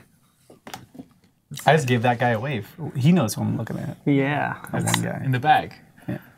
That guy. Yeah. It's good. Of course, if you're interested in player meetups in your area, make sure to stop by evemeet.net and see what's happening. That schedule is always updating with new events that are coming, and anytime someone has a meetup that they'd like to invite other people to, make sure you throw it on there so that other players can get involved. If you are by yourself watching and you want to participate anyway, and you don't want to tweet, you can vote at react.eveonline.com and let us know who you think is going to win the match up ahead. We'll get the bans in right now for this match so that you'll be fully informed to make that crucial decision in the voting booth. The bans for the first match coming in here. VYDRA Reloaded versus HYDRA Reloaded. VYDRA or VYDRA? Do we have an official pronunciation? VYDRA. It's pronounced as the Russian one with Otto that I can't properly say because I'm not Russian and therefore cannot roll my R's properly. I was taught how to do this and failed hideously by CCP Lilu. It's VYDRA with a roll and R. VYDRA. Yeah. All right. Well, we're going to get the bands. We're going to go straight to the booth with predictions from you guys. The bands from VYDRA are the Guardian, the Rabies, and the Oneros. The bands from HYDRA Reloaded are the Falcon, the Etana, and the Rook. Falcon banned, but willing to participate right now. Who's your call for this match? VYDRA, 100%. I even have my little Russian bear playing a balalaika as a good luck charm, so yeah, it's going to be good. VYDRA. VYDRA for the first match. VYDRA. I'm going HYDRA on this one. HYDRA. VYDRA, HYDRA. 2 V's and an H coming for the desk. And we will cut back to Rain Chocolate and Moderator for match 126A, the grand finals of Alliance Tournament 15. Welcome, I'm Rain, and I'm joined by Moderator, and we're going to be commentating VYDRA versus HYDRA. So HYDRA bought double Navy Harbinger, double Brutix, double Ferox, and double Vexor. Moderator, what have VYDRA brought? So, VYDRA are channeling my favorite MC right now. They have brought 2 Navy Drakes, 2 regular Drakes, 2 Helas, double Ferox, and Vexor. VYDRA having brought the heavy missiles on those Drakes, trying to go back-to-back with another victory. Yeah, so the whole of VYDRA's team have actually warped in at 0, with the rest of HYDRA warping at 20, with those double Vexors warping in at 0. And we have 20 seconds on the clock. What do you think is going to happen with them? This is a bit of a variation of kind of the Octodad setup we've seen, but we haven't seen Drakes or Navy Drakes really be used by anyone seriously, so I'm very interested to see. You can see all the links popping off from all of the battle cruisers, and this is going to be a brawl at the very beginning. We see that there are 2 of the HYDRA Reloaded ships in the center. Those will be the Vexors, so I'm very curious to see what they get tackle on. And they have already applied the control bar to the double Helas of VYDRA. I like that call. They're very heavy damage for the points that they have, and they're getting damage onto Hugh Lightbender, but not seeing much tackle come back. Now seeing it onto Lord Anubis, who is dying rather quickly, but the Hela of Hugh Lightbender is not bending air, water, earth, or fire. Yeah, so this is just going to be a pure brawl DPS race. So the Hela goes down, and the Harbinger, it will follow him very quickly. But it's just a competition, I guess, to see who can do more damage. Obviously, they have their full defense bar with no purple, meaning no active reps. And then they have a very tiny control bar, as we can see, target painter, scrams, webs, but nothing really major. There's no, like, E-War control. There's no, like, tracking disruptors. It's just a pure, full-on brawl. And we see the second Harbinger for HYDRA falling very quickly. Yeah, Knifey's dying rather quickly. He's into Hull already, and Cuckoo in his Hela is still in comfortable shields. VYDRA just trading out better than HYDRA. HYDRA really need to apply their attack bar, which we can see as a larger potential, but they're not applying enough of it. They need to get on top of these ships, use their high damage ammunition, multi-frequency or Gleam, and the Drakes, they can't really switch to Rage without having to reload, and they don't have time for that right now. Speaking of things that don't have much time, Hard SP, his heart's about to stop. He's down into Hull, and right now they're still trading for the Ferox of Isis. VYDRA still in a commanding position, but HYDRA closing the gap just a little bit. Yeah, so I mean, I'm not quite sure, like, what we're really expecting these Drakes and these Navy Drakes, as we predicted before, and I believe Elise Randolph said, do not have like any win rate, and we're seeing VYDRA really able to pull it off by stomping all over HYDRA, but the match isn't over yet. It's still a DPS race. They're even on points, even on ships, so, I mean, I'm not quite sure what we were expecting compared to the matches earlier today, where it was like all-out ECM race and whatnot. Yeah, so the Ferox of Casper 24, he will be no longer a friendly ghost, dead ghost. Iced him as getting burned right now. He's lost to the entirety of his shields. The Navy Harbinger of Water, Ubasnal, will be the primary for VYDRA, RELOLDED.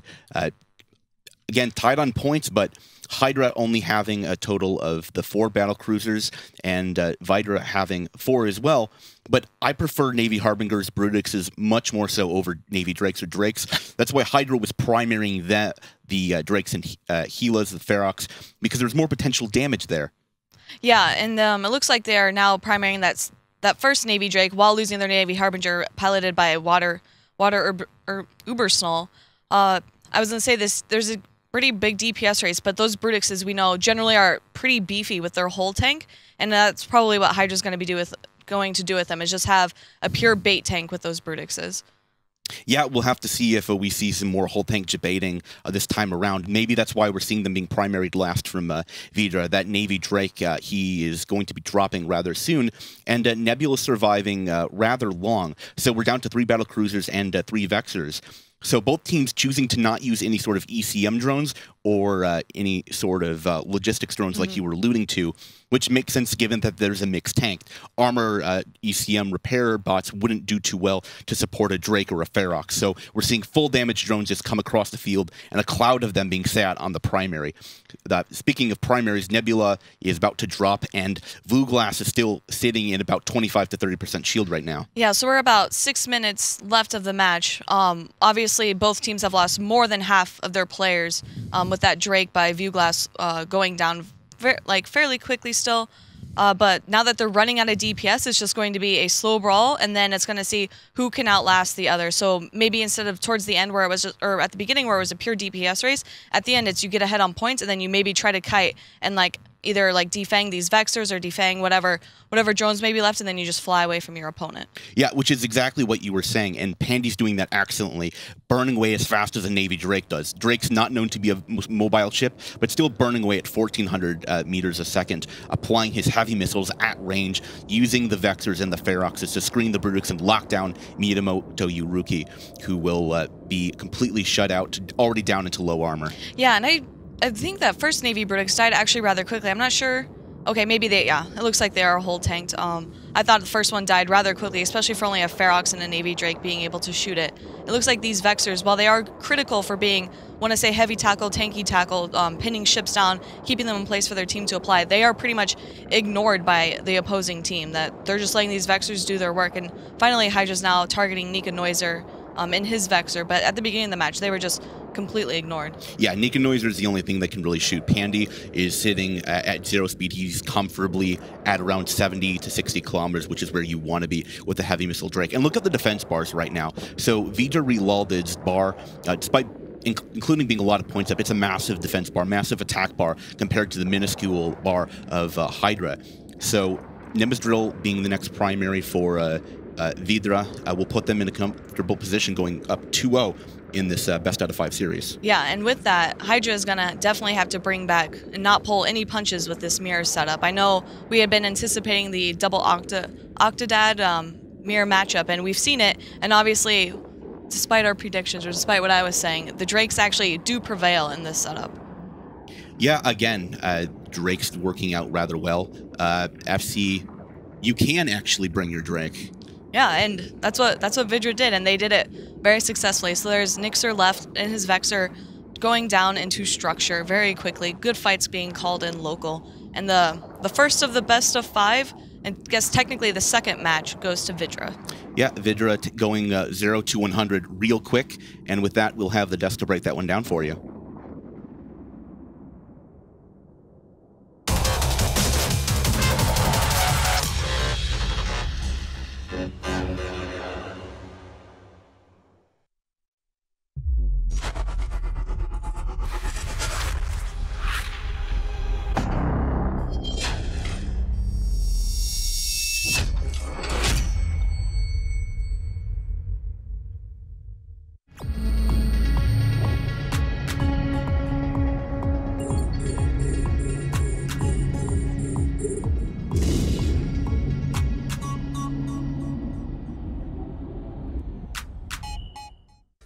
Eve Dublin returns this October 20th and 21st.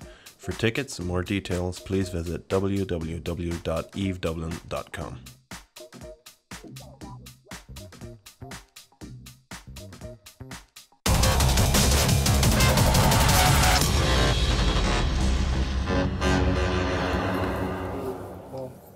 And VYDRA goes up 2-0 in this championship series for the grand final of Alliance Tournament 15. we've been talking about seeing a mirror matchup, as it were, of the Octodad. That's pretty close there. Drakes on the field, Yintan? Yeah, there was also almost a calamari version of the Octodad setup, focusing on the Drakes and Navy Drakes to really bring more damage and less control. This is the most all-in version of the Octodad you could possibly do. You're just filling up your mid slots with as much tank as possible, filling up your low slots with as much damage as possible, pressing F1, hitting approach, and just going, yeah, let's see if this works. And apparently, it did, because VYDRA was able to chew through the wooden opposition there. I think there's a little bit more to it than just like hitting F1 and going forward. Like the setup, the Drakes are great. They're, well, okay. The Drakes are not great, but the Drakes in this setup are great because it's all about the mind games in this best of 5 series. These guys have practiced against one another. They made it pretty obvious that they wanted to take battle cruisers, and the best counter is to fill your mid slots with control, like tracking disruptors and stuff like that. VYDRA took Drakes, Navy Drakes, and Gilas. All of them are immune to tracking disruptors, so they're hoping to bait out some tracking disruption from the other side, and it's just a really good all-around comp. It's a little bit sturdier. And I think the damage is probably about even. Damage is probably a little bit more for the HYDRA side, but VYDRA and Nick and Noiser and the boys, they made a really, really good decision making there, taking out the targets in the right order. You saw that HYDRA had a little bit of a stagger. They went for a Navy Drake instead of a normal Drake, and they spent so much time on it, and they lost critical mass there. Yeah, certainly unable to develop the momentum they needed. You saw like the trades fairly even early on in the match, point values at the same rate of accrual on both sides, and it almost looked like we were going to see it go trade back and forth all the way down the line, and then right around the point where they had lost about 5 ships is when it tipped. And that's the Drake effect right there, because the Drake is super tanky, and you know VYDRA might have even skewed some extra jammers because they've got so many mid slots to work with on that Drake and Navy Drake.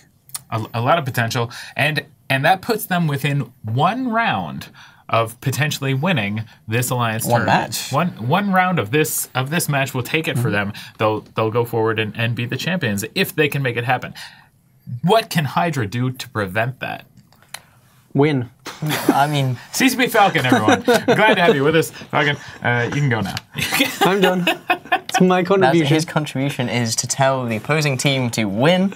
I think that is a valid strategy. It's one that PL is well known for. That's all you have to do, win, because they have to win 3 times in a row to get this. Yeah. So very similar to what happened in Alliance Tournament 11, which HYDRA was also involved in. It was HYDRA versus PL. HYDRA came from the winner's bracket, won the first match, and then PL managed to come back and win the next 3. So that is very possible in this best of 5. HYDRA has experienced it. They know that they can do it. Well, they know it can be done, rather. But I think they believe in their hearts that they can do it. They've got big hearts. Let's instead of focusing on what can be done, let's take a look at what was done. We've got the stats up for the match we just saw, and this will give us a look at all of the damage coming across, taken and done. You can see there just how close the damage dealt and damage taken were. You know, there's about 50,000 damage in it, and whilst that is a lot of damage, you know, it was close right up until the end. I wish we could get a damage graph of damage over time, because you'd see just how neck and neck those teams were right up until the very end. And it's interesting you mentioned it. We're working on a number of tools. It's something that Thunderdome has kind of opened up for us to experiment a little bit more with what we're doing with tournaments here at EVE Online in the way that we approach structured play and demonstrating what happens in each of these matches to the viewers at home. So we do have some tech that we're working on, not ready for this Alliance tournament, but possibly making an appearance at AT16 ATXVI. I'm coining that hashtag now. It's probable. It's probable. Before we get there, though, we've got a lot of stuff happening. A lot of stuff happening in the EVE community, and we've got CCP Falcon here to talk about it. Falcon, how you doing? Doing pretty good, yeah. It's been a busy few weeks. Yeah, I know that Vegas is coming up, and we've mentioned it a couple times. Are you excited? Yeah, I mean, it's generally our 2nd biggest event of the year, so it's going to be pretty cool. We've got a lot of stuff coming up. It's going to be, yeah, I'm going to enjoy it a lot. It's always kind of crazy the few months running up to Vegas when we're planning, we're getting everything ready, we're sort of talking to people out who we're going to send over. So yeah, it gets super busy, but we've got a really good lineup. Do you so you know who you're going to send, or has it all been decided? Is it set in stone? There's still a few people that we're sort of. Can I get you some water? I'm good. Do you need anything? I'm fine Is with there water. anything I can do to make you more comfortable or happier on this stream? I think I'm good, Antiquarian. You know, but I see where you're going with this. I'm just extending every possible service I can offer to you right here on air. That's dangerous. Let's not break the EULA here, people. Anywho, back to Vegas. Bribery aside. Yeah, I mean, it's going to be our biggest event ever in terms of Vegas. We are almost sold out, in fact. We're super close to being sold out this year. And we've got a lot of cool stuff coming. We're going to have a little bit more information on, obviously, our winter expansion. We've got a big group of devs who are coming out this year just to cope with the sheer amount of people we have coming to Vegas. We've got a cool new venue, so we're at the Link this year rather than Planet Hollywood.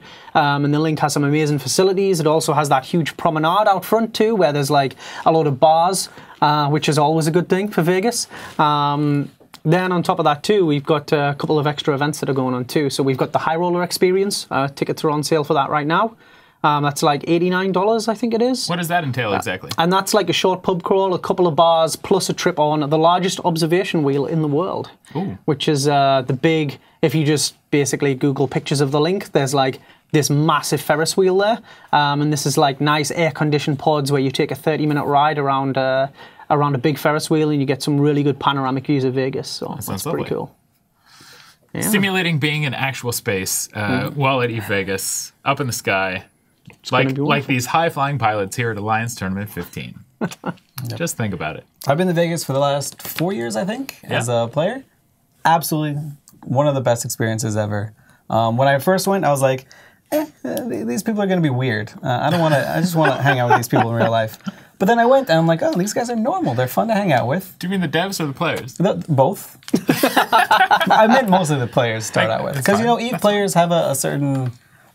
reputation. Yeah, they have a reputation in the gaming community, but the people behind the avatars, totally normal. I have a wonderful time at every player gathering I go to, so I can't disagree with you. I've not yet been to Vegas. It's interesting that such an oversight would be made, and I imagined that higher-ups somewhere above me in this building or close to me, nearby, might be considering rectifying that horrible misstep in the trajectory of my own personal history and of the history of this company.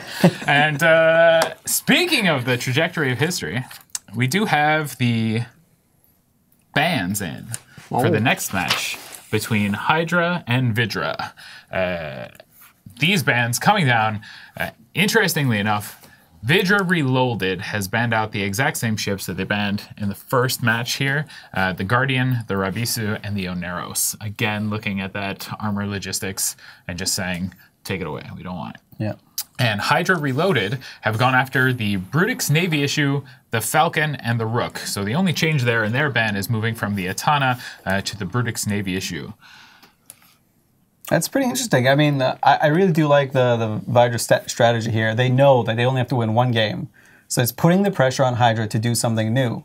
And, you know, they leave the Atana Tinker out there, but they say, we're comfortable beating you with anything you bring, as long as it's not armor using your flagship Balgorn.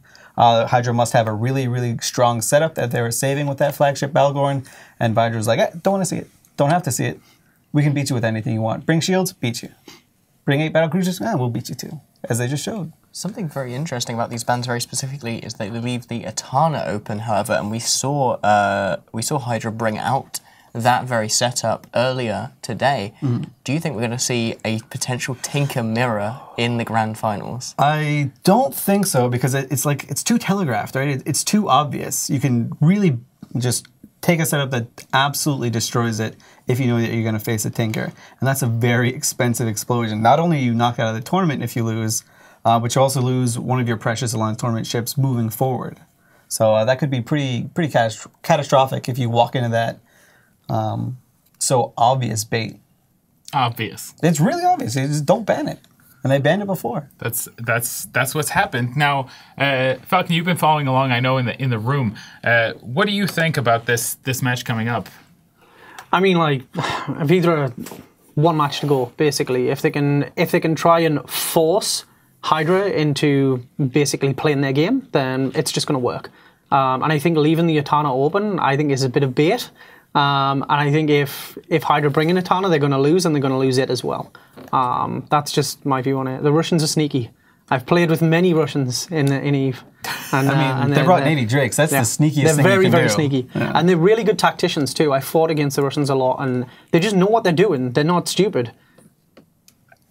Certainly not, and they've certainly done very well in the tournament thus far. Yeah. This team specifically, I don't know that they're all from Russia, but there's definitely like the Russian flair to the way they play, which is just like punch you in the face, basically. Yeah. Like we've seen a lot of matches where they've just dominated, and that's what our Russian community do when they get into PvP.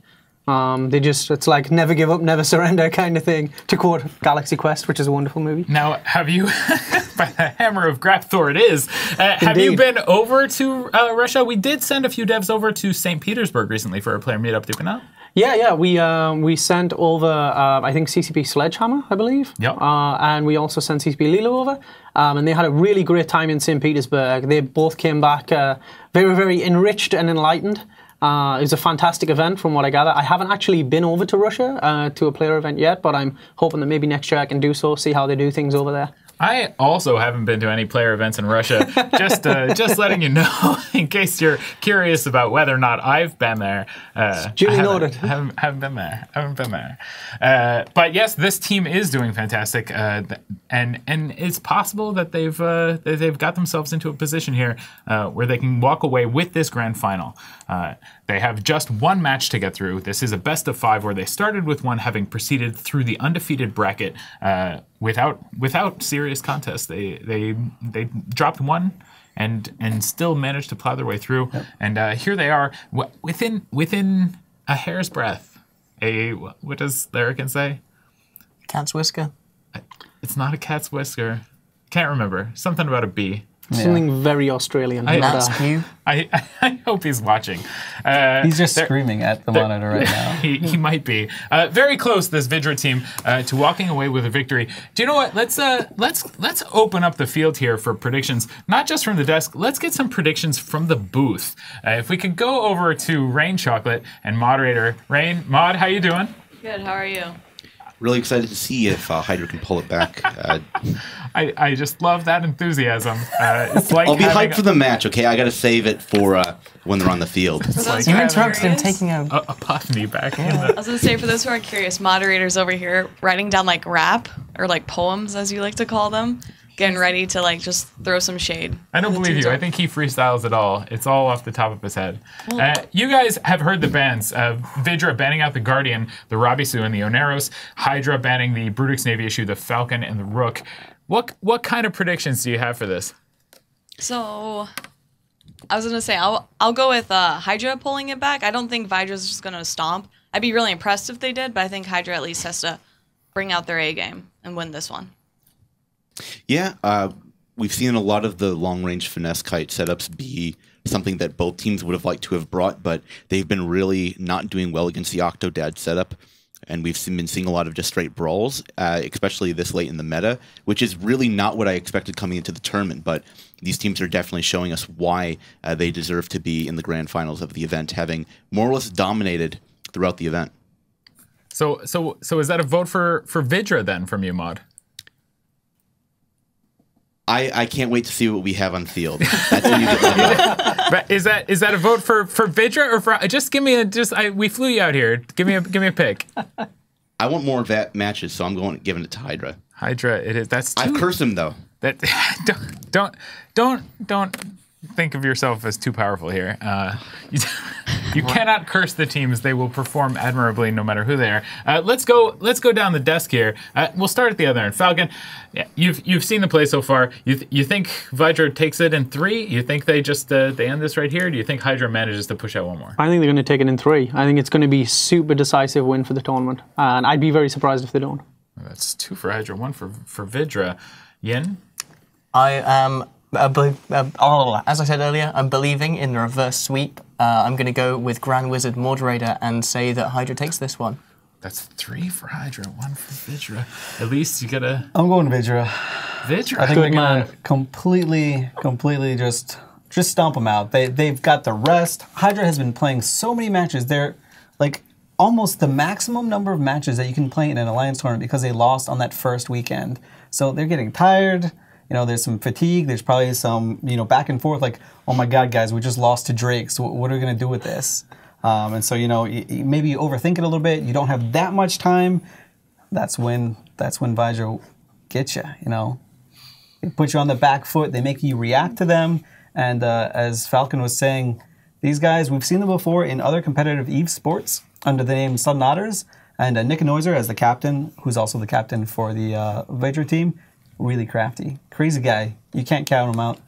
And he always takes something that's unexpected and win. Well, we'll see how that plays out in about 8 minutes here when the teams take the grid. The delay between matches here is stretched out a little bit so the teams have a bit of time to reset, get back into ships, and have a little bit of that mind gaming as Elise Randolph is so fond of. I mean, the player fatigue between these matches is a real issue. I know Pandemic Legion has faced it before because I've been on that team, and I remember a great moment in Alliance Tournament 11. We were going between matches, and one of our pilots was like, "I'm too tired, man. We just played a best of 3. We're now in the middle of a best of 5. I need a few moments here." And he tried to ask CCP Veritas for a few moments, and he was like, "No, you don't get anything." Wow. The rules are the rules, and you get 20 minutes more or less. If you take it to 10 in your match, you get 20 minutes to reset. Get back into position, pick your ships, pick your comp for the next round, set your bands, and get into position ready to go into the arena. These team captains, 5 minutes to pick what comp they want. That's all they have. 5 minutes to analyze everything, the stuff that we've been analyzing for like the last 15. They got 5 minutes to do it. They have to do it really fast, and they have to stick with it. If you second guess it, you can't really swap the ships out or anything. Yeah, I mean this is the point in the tournament that kind of sorts the men from the boys in terms of like being able to react and being able to just like be super confident in the guys you've got flying with you. Just put your faith in the people who are on your team, and just to be able to get in there and hit people hard.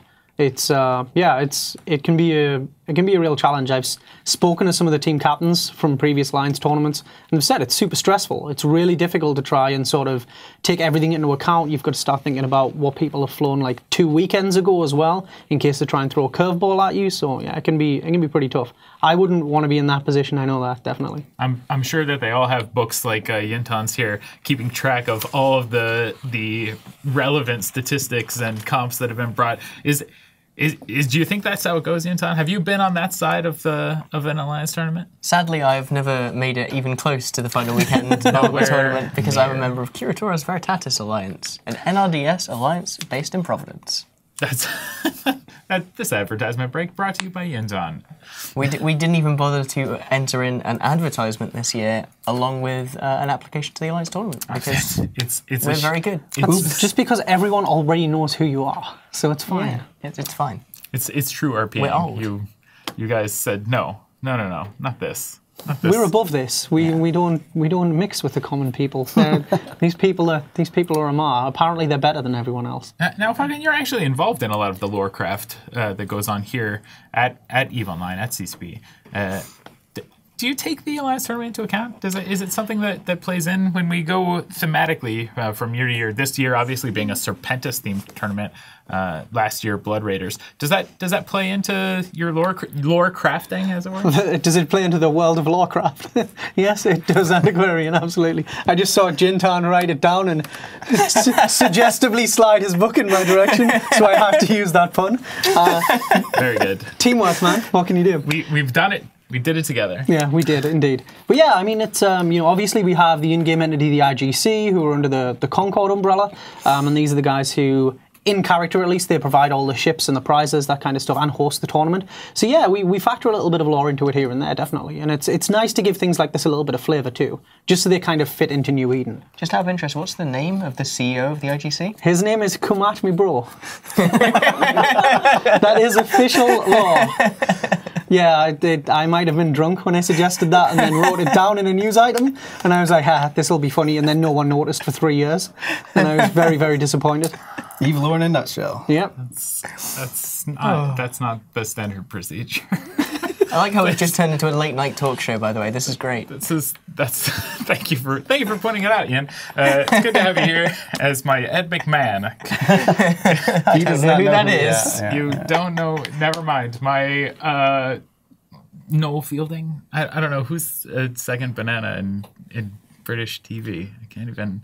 In the last 5 years. I haven't watched any British TV since I got to Iceland. So one of us is Mortimer and one of us is Reeves. One of us. Reeves and Mortimer, yeah. I don't know how it works. However, I do know that the Gaming Commission, the IGC, they're also responsible for these skins that are available in the store right now. Yeah. For those of you who are looking to bling out your ships and make appearance on the Rens or Heck Cam.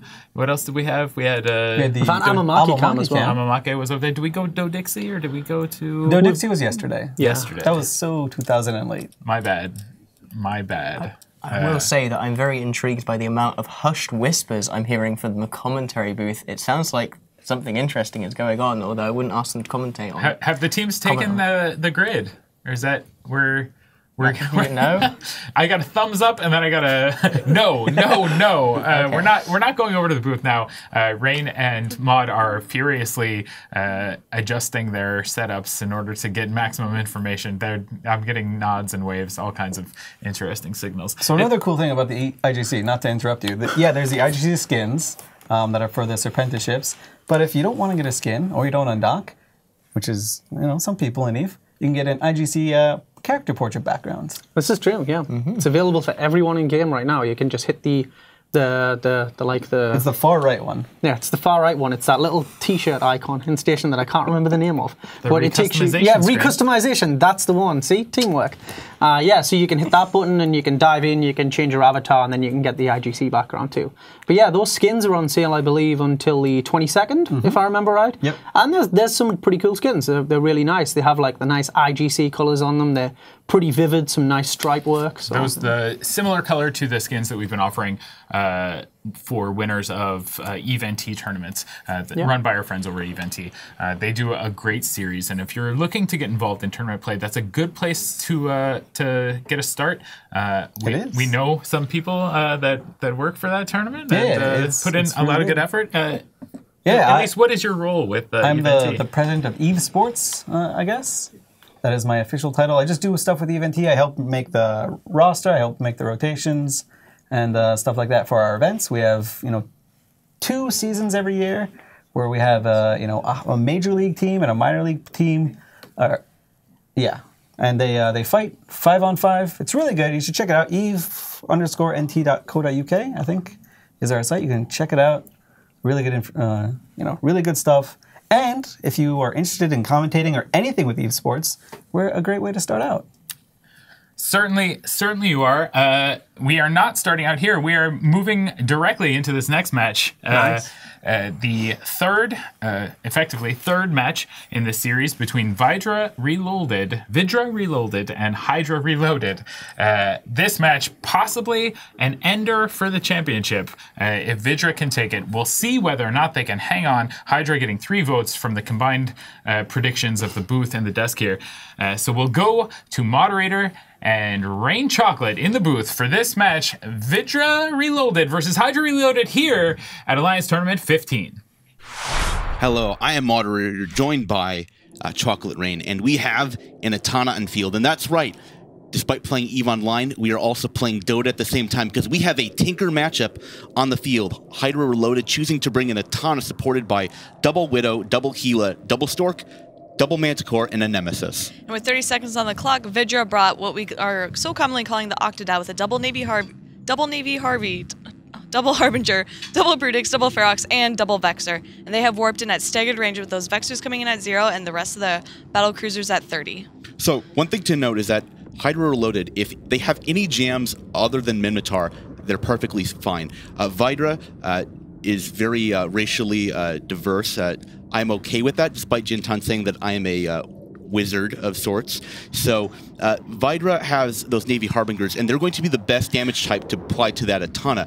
But it looks like they're going to go for one of the Widows instead, trying to test the tank of Ice Helia off the beginning. And already we're seeing jams spread across to the VYDRA side as those Widows finally acquire target locks. And that Harbinger of Cuckoo is already taking a significant amount of damage. And we have a jam and a webbing effect on the Atana.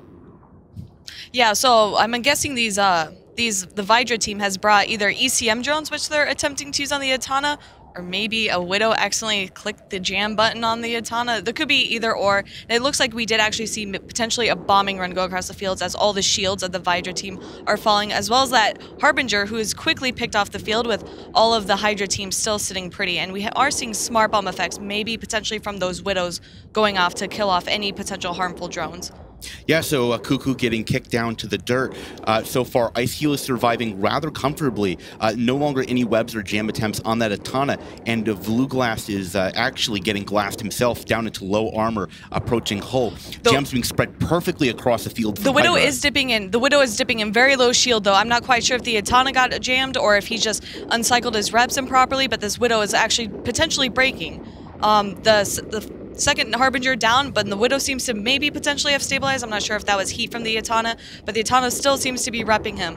Okay, so false alarm. It looked like it was potentially almost dying there for a moment, but the Tinker is still holding on for the HYDRA team. Yeah, so what HYDRA's done is they've killed 2 Harbingers, which makes a lot of sense. So the best damage type to do to Kaldari in the setup that VYDRA has is going to be those Amar guns, so that will be shooting into the EM and the thermic holes. Thermic not great, but EM is perfect. And as soon as Desaram drops, HYDRA will have critical mass to sustain the tank. VYDRA's attack bar, we can see how much it's dropped. Look at that massive potential compared to where it's applying. That will be the strength of the jams combined with those Harbingers being killed. HYDRA in a commanding position to bring it back into a match 4. Yeah, and surprisingly, VYDRA has not picked or primaried either of those Mana Cores or Nemesis, which do about 500 damage each and are rather squishy, especially for this this setup. Oh, as I say that, this Nemesis is taking heavy fire, barely being held on by the Atana, and he's going into structure. He's potentially going to die. The Atana's, no, oh, he died. Oh no. Yeah, so the Atana can't necessarily lock every single ship on the field. You would expect that one of the bombers would be one of the ships you'd want to lock, and Nem, that would be a Dark Soul, that YouTube video maker extraordinaire, was a little bit slow on getting reps on Niarch Gun. Speaking of things that are getting gunned down, Iced him at 0 speed, being completely jammed out, is down into low hull. Yeah, these Brutexes are being picked off rather quickly. Half of the what we call the Octodad setup with these battle cruisers is gone, and even so, VYDRA's still able to pick people off the field, but they cannot break that Tinker anymore. The Atana and Double Widow should be able to have enough tank and enough rep power to keep each other alive. Yeah, VYDRA has only got the 1 bomber to their side. HYDRA has successfully killed 59 points of battle cruisers. Teams are saying good fight in local. VYDRA knows what their win conditions were. Being unable to kill the Widow, getting those excellent jams on top of them from the HYDRA Widows meant that once they lost those Harbingers, they didn't have the threshold to break either the Atana or the Widows, and that was the end of the match. For them, I'm sure that these teams have practiced breaking a Tinker. That's something that you do every year to see, is this still viable? What kind of things can we use to break it? What can work against us to strengthen that Tinker? And again, look at the strength of that pink bar. That will be the defense rep power from the Atana and any local tank the Widows have, which is absolutely massive.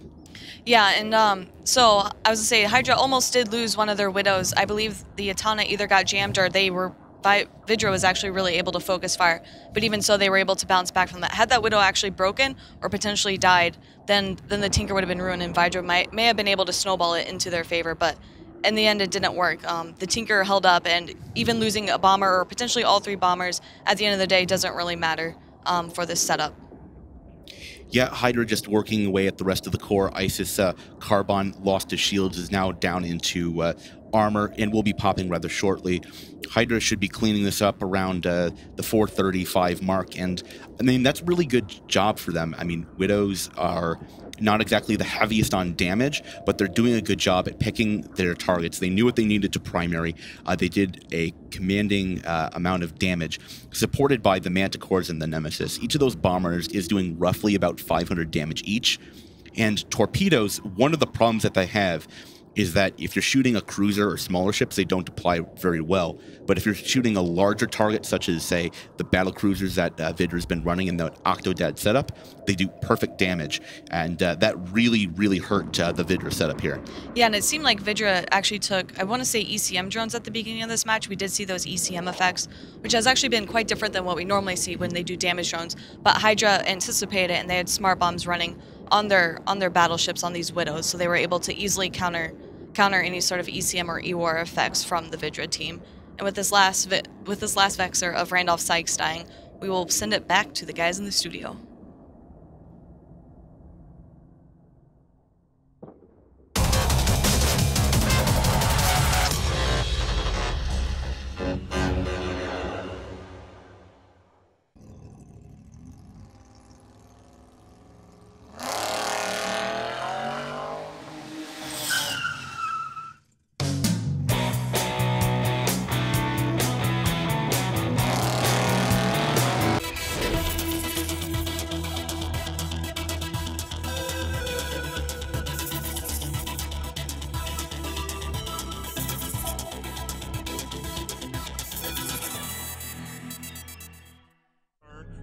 Flip, I got bars like a Mars ships by speed mines. Testified, 12K is when you decide to hack the engines and override. Overheat on my overdrive, you so surprised, no joke. I set ships on fire like the blunts I smoke.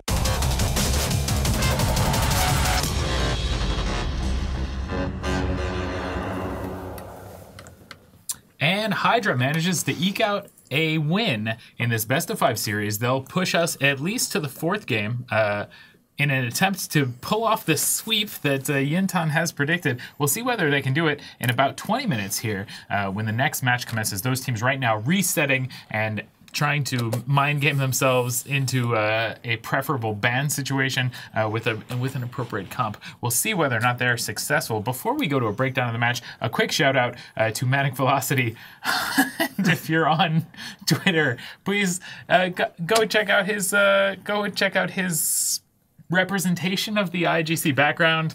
Is glorious. I don't know if my control room can get it up on the screen or not. I don't know if we're allowed to. Yeah, might not be safe for young children. Yeah, it's majestic. Let's. It is glorious. It is glorious. Shout out to Manic. Shout out to Damasus Kadesh, one of those Tempest Calcif pilots, who's also a friend of mine, and has posted up a picture of how he's enjoying the 15th Alliance tournament. Also, Backbone 666, Tetzel, Jazaja, Chris Ricks, Alec, and Christopher. Wow. Special shout out to the AU time zone and everyone there who's staying up late and maybe missing some work. They gave me that hat I was wearing earlier, the Australian one. What do you mean? You change hats? Sometimes. Okay, yeah, it's weird. The thing to remember about Australia as well, it is literally tomorrow there now. So they are watching the Alliance tournament from the future, and they're staying up super late to do so. And so it's the winter too. Big shout out to those guys. And it's the winter in like August, which is weird. It's the winter in the future. I think that's how seasons work. Yeah. We're not sure. We don't understand the axial tilt of the Earth or different angles of sunlight. We do understand, or at least some of us at this desk understand the mechanics of fighting an Eve. So let's take a look at that match. What happened? How did it break apart for VYDRA? How did HYDRA make that win occur? Yin? Well, one of the most interesting things was the play that was made right at the start of the match with those 3 bombers going in with a huge bomb wave all across the face of VYDRA's rush. That was really interesting because it forced VYDRA to turn off all of their MWDs. They had to sit there for a couple of seconds and be like, we don't want to take all this damage, it's going to put us into solo armor, and we don't have any sustain. So doing that just, well, that makes you such a squishy target for this comp. And that just gave HYDRA just enough chance to start bringing some tackle in, start webbing these things down far away from their Atana, and let it survive really comfortably. This is what we saw Penn is out to try and do against them, but just didn't quite have the ability to do it. They were so close, but they couldn't quite make it in the end. And I'm wondering if we'll see this again, or if we'll just see an Atana ban by VYDRA to stop this comp, because it seems like HYDRA has this nailed down. Elise? I mean, I'm kind of disappointed in VYDRA. You know, their style is being very aggressive and very unpredictable, and they were neither of those in this match that just happened. They super predictable. We knew that a tinker could happen. It was so obvious to everybody. Even I saw it, and the way that if you take battle cruisers like that, what HYDRA were allowed to do was to skew all their jammers to basically have only a Mar and Minmatar jams. Because, the Brutix Navy isn't there, so you've got maybe a Brutix, maybe a Ferox, the Atana very strong versus all of those. So you just care about taking away the EM damage and, the potential rainbow damage from the Minmatar hulls. So skew all the damage, stop the damage incoming, and you're just very tanky, and you win. Like, that's exactly what HYDRA did, executed it perfectly, but had a huge advantage just in archetypes that they took.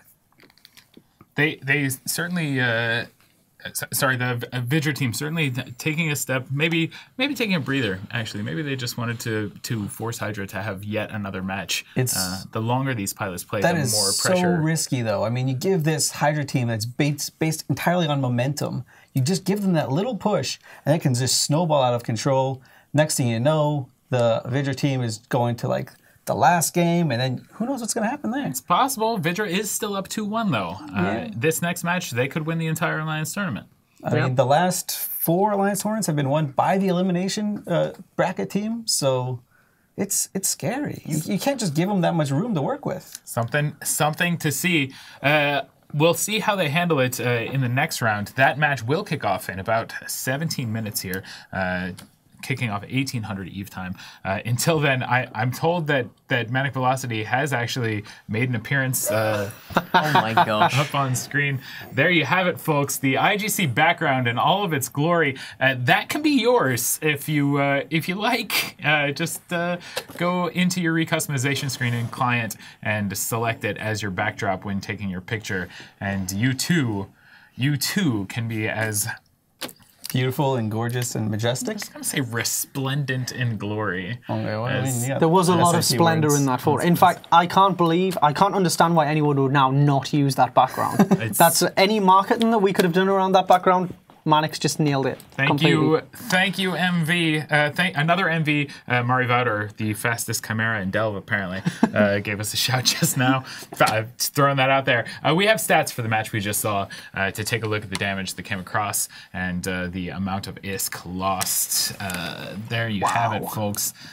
You can see there just how crucial those bombers were. Look at those damage numbers there. Yep. 40,000 between 2 of them. That's the same damage that the healers have been doing on HYDRA Reloaded's team.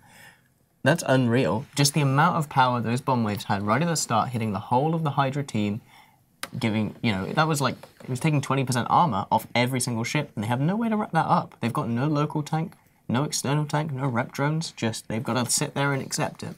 Yeah. It's crazy what happens next, because the teams, as soon as this match ended, they had to ban. So I mean, do you ban with a strategy that you had in place before this, or do you just say, man, that was awful, I'm gonna ban stuff and just build a team around the bans that you did on your gut instinct? Because now it's a great mind game, and this is something that the HYDRA team is great at at forcing their opponents into. Blue Melon, one of the best drafters in terms of Alliance tournaments that we've seen since Seamus Orzaz, I'd say, which is the former captain of the PL team. He can really get inside the head of his opponent, force them to make a mistake. Let's just say Atana's not banned. VYDRA's like, oh, I could take an Atana counter. I'll take some bombers with void bombs, which is a great Atana tanker, which is a great tinker killer. Yeah, the void bombs. Kills that cap. He puts the team on the back foot, but then, maybe HYDRA takes something that doesn't even care. Yeah. Yin, how do you play this? How do I play this is probably lose, but but no, if I was in this match, what I'd be looking for from VYDRA's side is, do I have anything left in my bag? Do I have any of those late game setups? And more specifically, these two teams are practice partners. They've played against each other so much. Maybe we see something untested come out from both sides. Maybe someone's got a secret weapon. They didn't even show it in testing. They were thinking about it in the back room in a smoky Victorian era lounge, just yes, this will be our secret weapon to defeat the Russians and/or Americans. I really hope so. Just based on the picture that you've painted, that's enough to sell me. I'd love to see something innovative and new. Of course, we always love seeing new innovative things come out on the Alliance tournament when these teams get together, and whether they're practice partners or whether it's just a bunch of teams a bunch of theory crafters who want to bounce ideas around. They always come up with something interesting, and compensating for the changes in the rules that occur every year is probably one of my favorite things. Watching how people come up with ways to circumvent Fozzie's intentions. And I think maybe that's one of the best things in EVE, full stop. Yeah, if you can find a way to make CCP Fozzie go, ooh, that's a win. That's a win for everybody. Yeah. Watching him get frustrated. Falcon, what do you think about it? What, CCP Fozzie being frustrated? That's the match? one. Wow, it's always fun. But yeah, I mean, this match, I think both teams just played it safe. I mean, VYDRA are in a kind of a commanding position. They only need to win one more match, but they're taking a risk. But in the same respect, yeah, I just think both teams really played it safe. I mean, we've seen the sort of the Widow Etana Tinker. It's pretty powerful. It stays the course. You can last 10 minutes with it if you play it right. So I think that was just a pretty conservative way for HYDRA to get through this next match. And VYDRA, I'm not sure what they were thinking really. I think they banned out and then they were just like, okay, well, they might be expecting us to bring something different. Let's just stay the course. I'm not sure whether they were expecting to face up against the Widow Etana thing, probably. But yeah, I mean, just looking at the damage numbers, it just didn't go well for them. I mean, overall they had the third of the amount of damage that HYDRA put down in like a pretty defensive setup. So yeah, they got chewed through too fast, basically. I think it was, like Bientan said, I think it was that initial bombing run that really hit them hard. Yeah. We'll certainly see how they face off against one another in the next match. We have bans for that coming in just now. I hit the button. The screen goes white. Oh my goodness. It's here it is. VYDRA once again banning out the Guardian, the Revisu, and the Oneros. That's their thing, and they're sticking with it. They just want to get rid of that Balgorn. They don't want to see it. They don't want that flagship to take the field. It's spooky. It's covered in blood. And both teams do have their flagships, or both teams have flag They also bells. have the option of bringing deacons, and it'll be interesting to see if HYDRA tries to circumvent that ban by bringing the Ronin special double deacon. Want to keep your flag bell alive with two? You don't need it to keep you alive at this point. You just need it to win a match. Yep, that's true. That's true, and HYDRA. This is for all the marbles. HYDRA wants to push it. If HYDRA loses this, that's them gone. That's them second place. They lose a huge chunk of the number of skins that they would win otherwise. And I mean, silver just doesn't look quite as good as gold. Gold is very captivating. Yeah.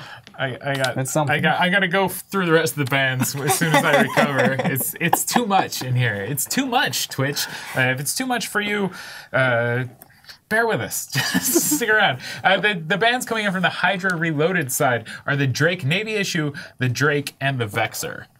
That's a Navy Drake banned in the Alliance tournament. Think that's never ever happened. We may be seeing it first. Yeah.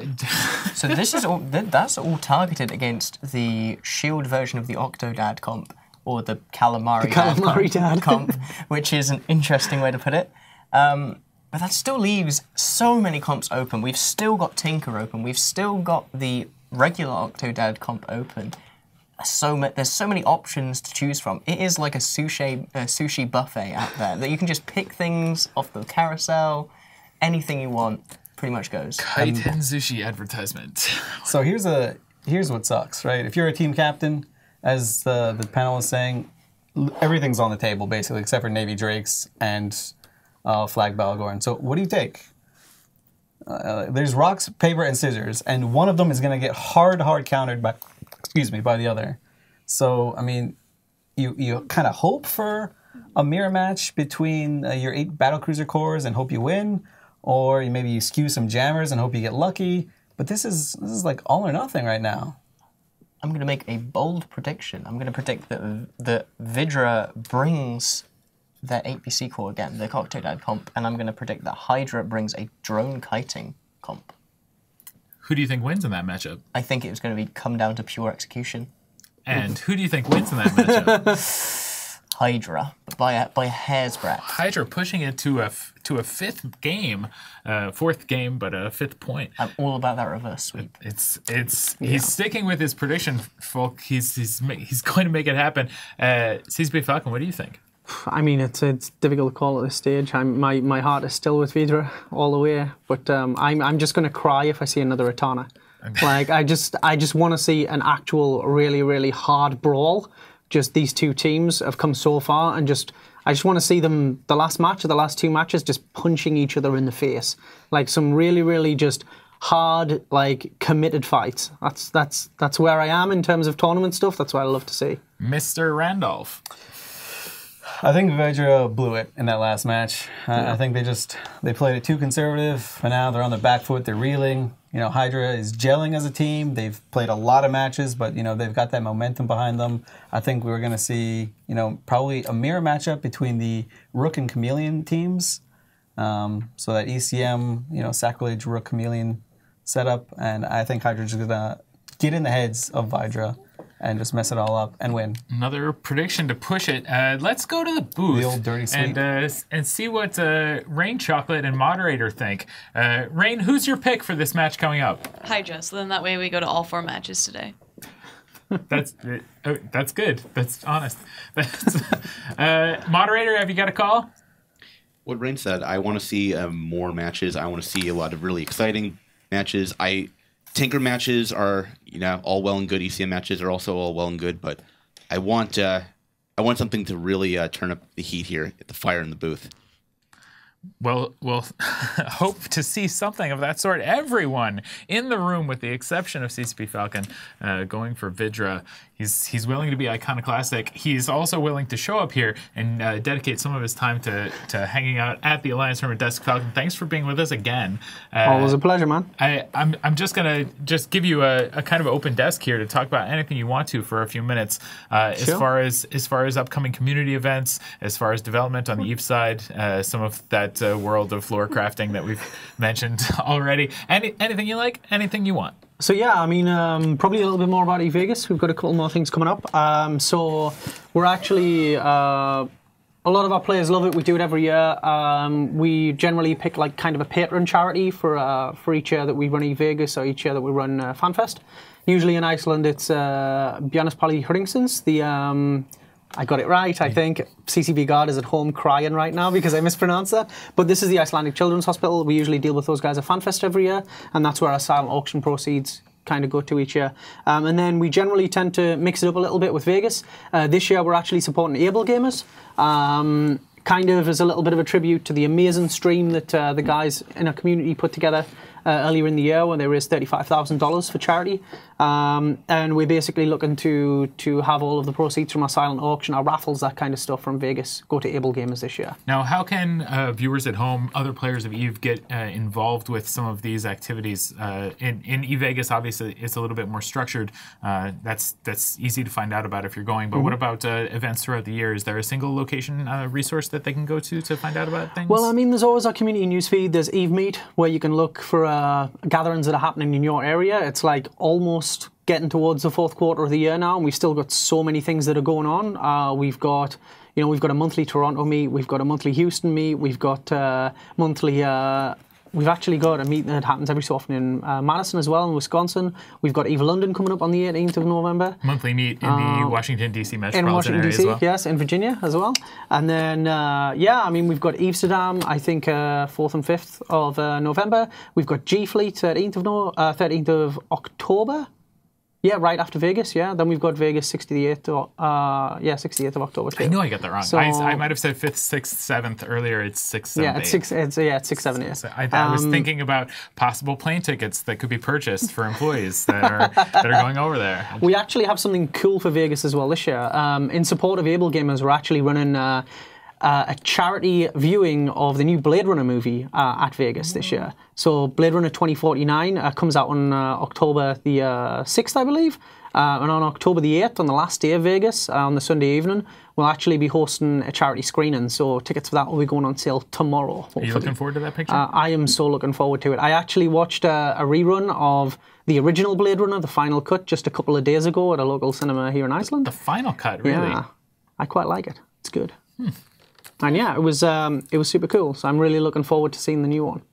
Right on. Well, all that available to you and more. Again, check out news posts and check out eveonline.com for other events coming up, and check out evemeet.net for events in your area if you're looking to get together in meet space with other Eve players. It's definitely meet space. Meet space. Meet space. Is that? I think that's an appropriate term. Yeah. Yeah. That's like 80s cyberpunk term. Meat space. Yeah, like that's like everything in other properties. From the that I long don't ago know. 80s, the before time, as it were. The 16 years before I was born, times ago. Oh God, it's so painful. It's every time you say it, it crushes me a little bit more inside. We have about 3 minutes before this match kicks off. The pilots are taking the field, but they're not quite in position yet, so we're not going to go to the booth. A couple reminders. Provided that HYDRA can eke out a win here, the next match will take place at 18:30 Eve time, and that will be for all of the marbles. There's no possibility for this to go any further. That will be the 5th out of this best of 5 series. So if HYDRA can win in this upcoming match, be sure to tune back in at 18:30 to see the conclusion of the finals of this Alliance Tournament 15. We are having a little bit of a problem with react.eveonline.com. Apparently we had too many votes. We're unprepared for the way that players were going to use the feature. Wow, that's never happened before. Frustrated. And we are, Fozzie is frustrated, and we're working furiously to get that up and going. Apologies there. We do, of course, want to thank CCP Falcon for being with us. If you have comments for CCP Falcon, you can tweet at CCP_Falcon. Correct, yeah. Of course, you can also tweet me at CCP_ANTIQUARIAN, CCP Antiquarian. And if you want to see your tweets show up on the stream, that's hashtag ATXV Alliance Tournament 15.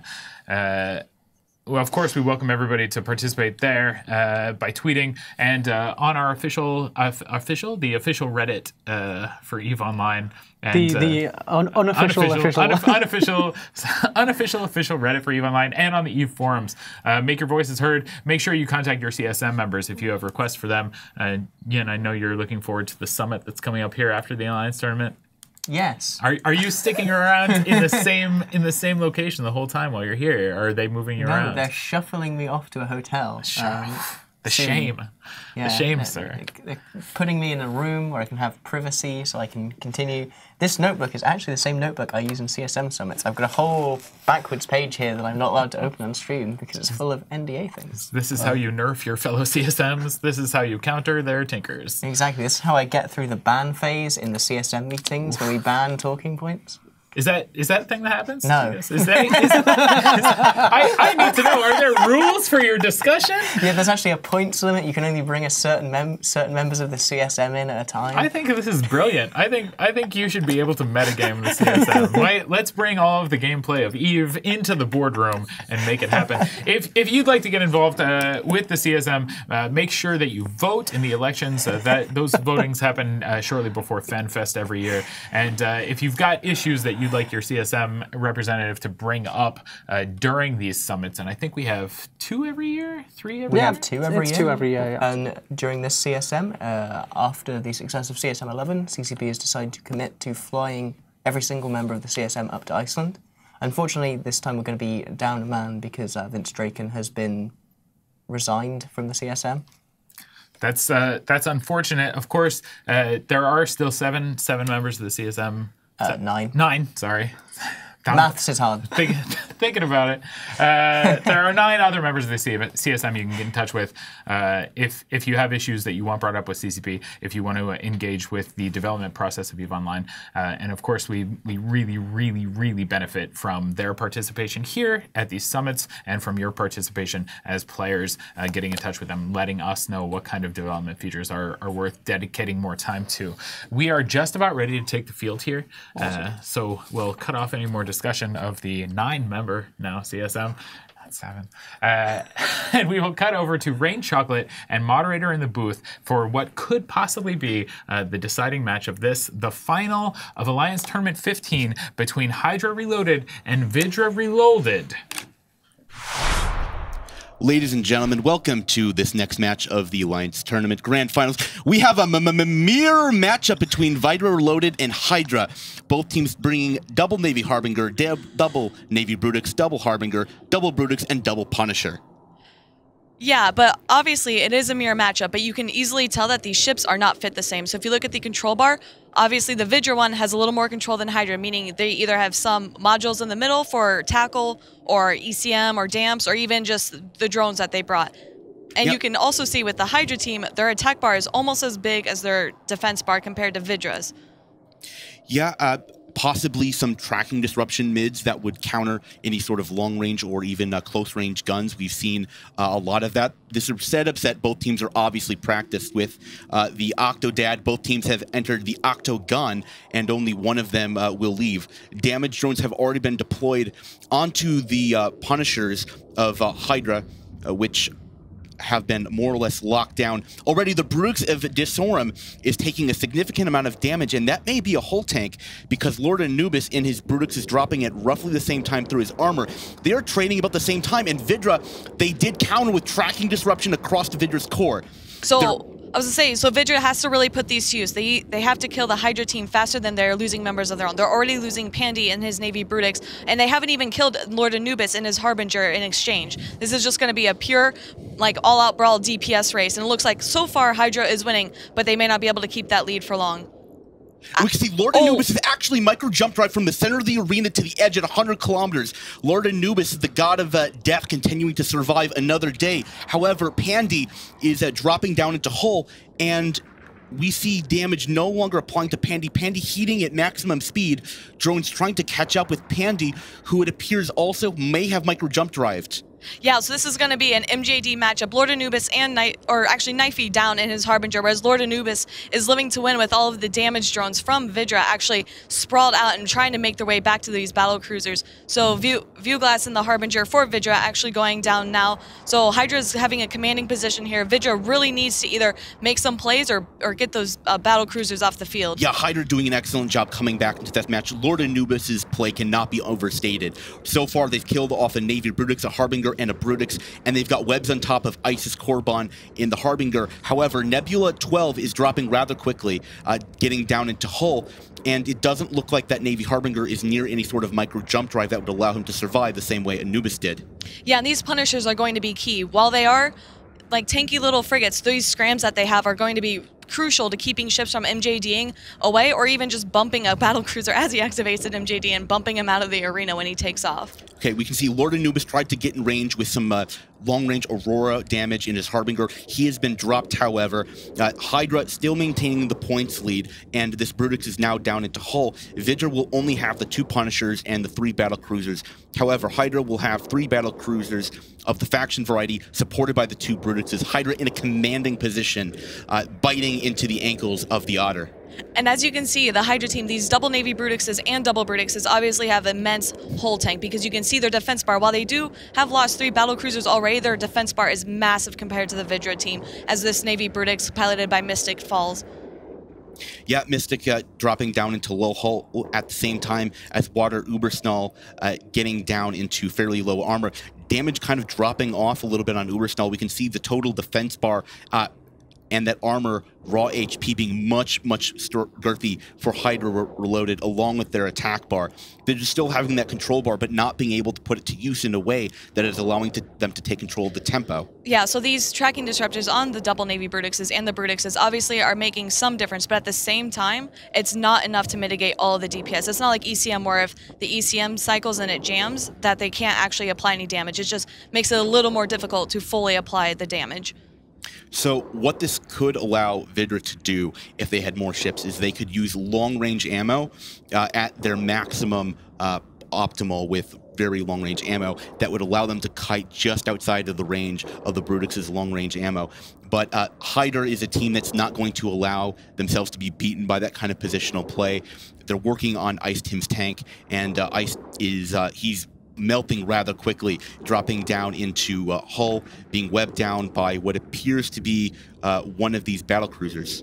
Yeah, and it looks like they're actually taking out the Navy Harbinger by Ice Tim, as well as Mystic and the Navy Brutix at almost similar times. All that's left really for VYDRA, besides this Brutix barely holding on in half hull, is Nika Noiser and Randolph Sykes and their Punishers, who weren't able to really keep the HYDRA team from MJDing away to safety, especially that amazing jump earlier by Lord Anubis, which probably helped HYDRA stay in this match. Yeah, so Randolph Sykes is a pilot that has been doing excellent work for VYDRA, using his Punisher in the past to get on top of particularly the flagship of NC.DHB Wildcat, and kind of preventing teams from using positional play. HYDRA, realizing that that was something that they had to work around, and they've been doing a good job at staying away from Randolph Sykes. Both Nem and Nixor, excellent frigate pilots on Tranquility, showing and asserting their dominance in Alliance Tournament 15.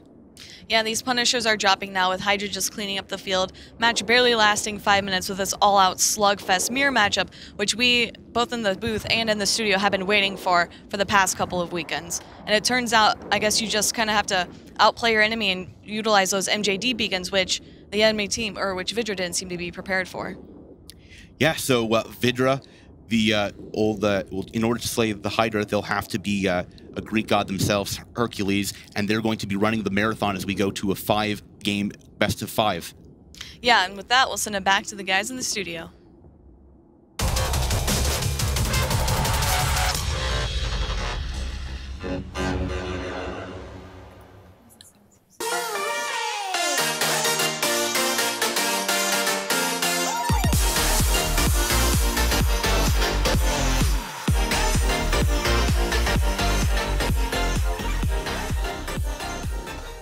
Play Steve. Play Steve.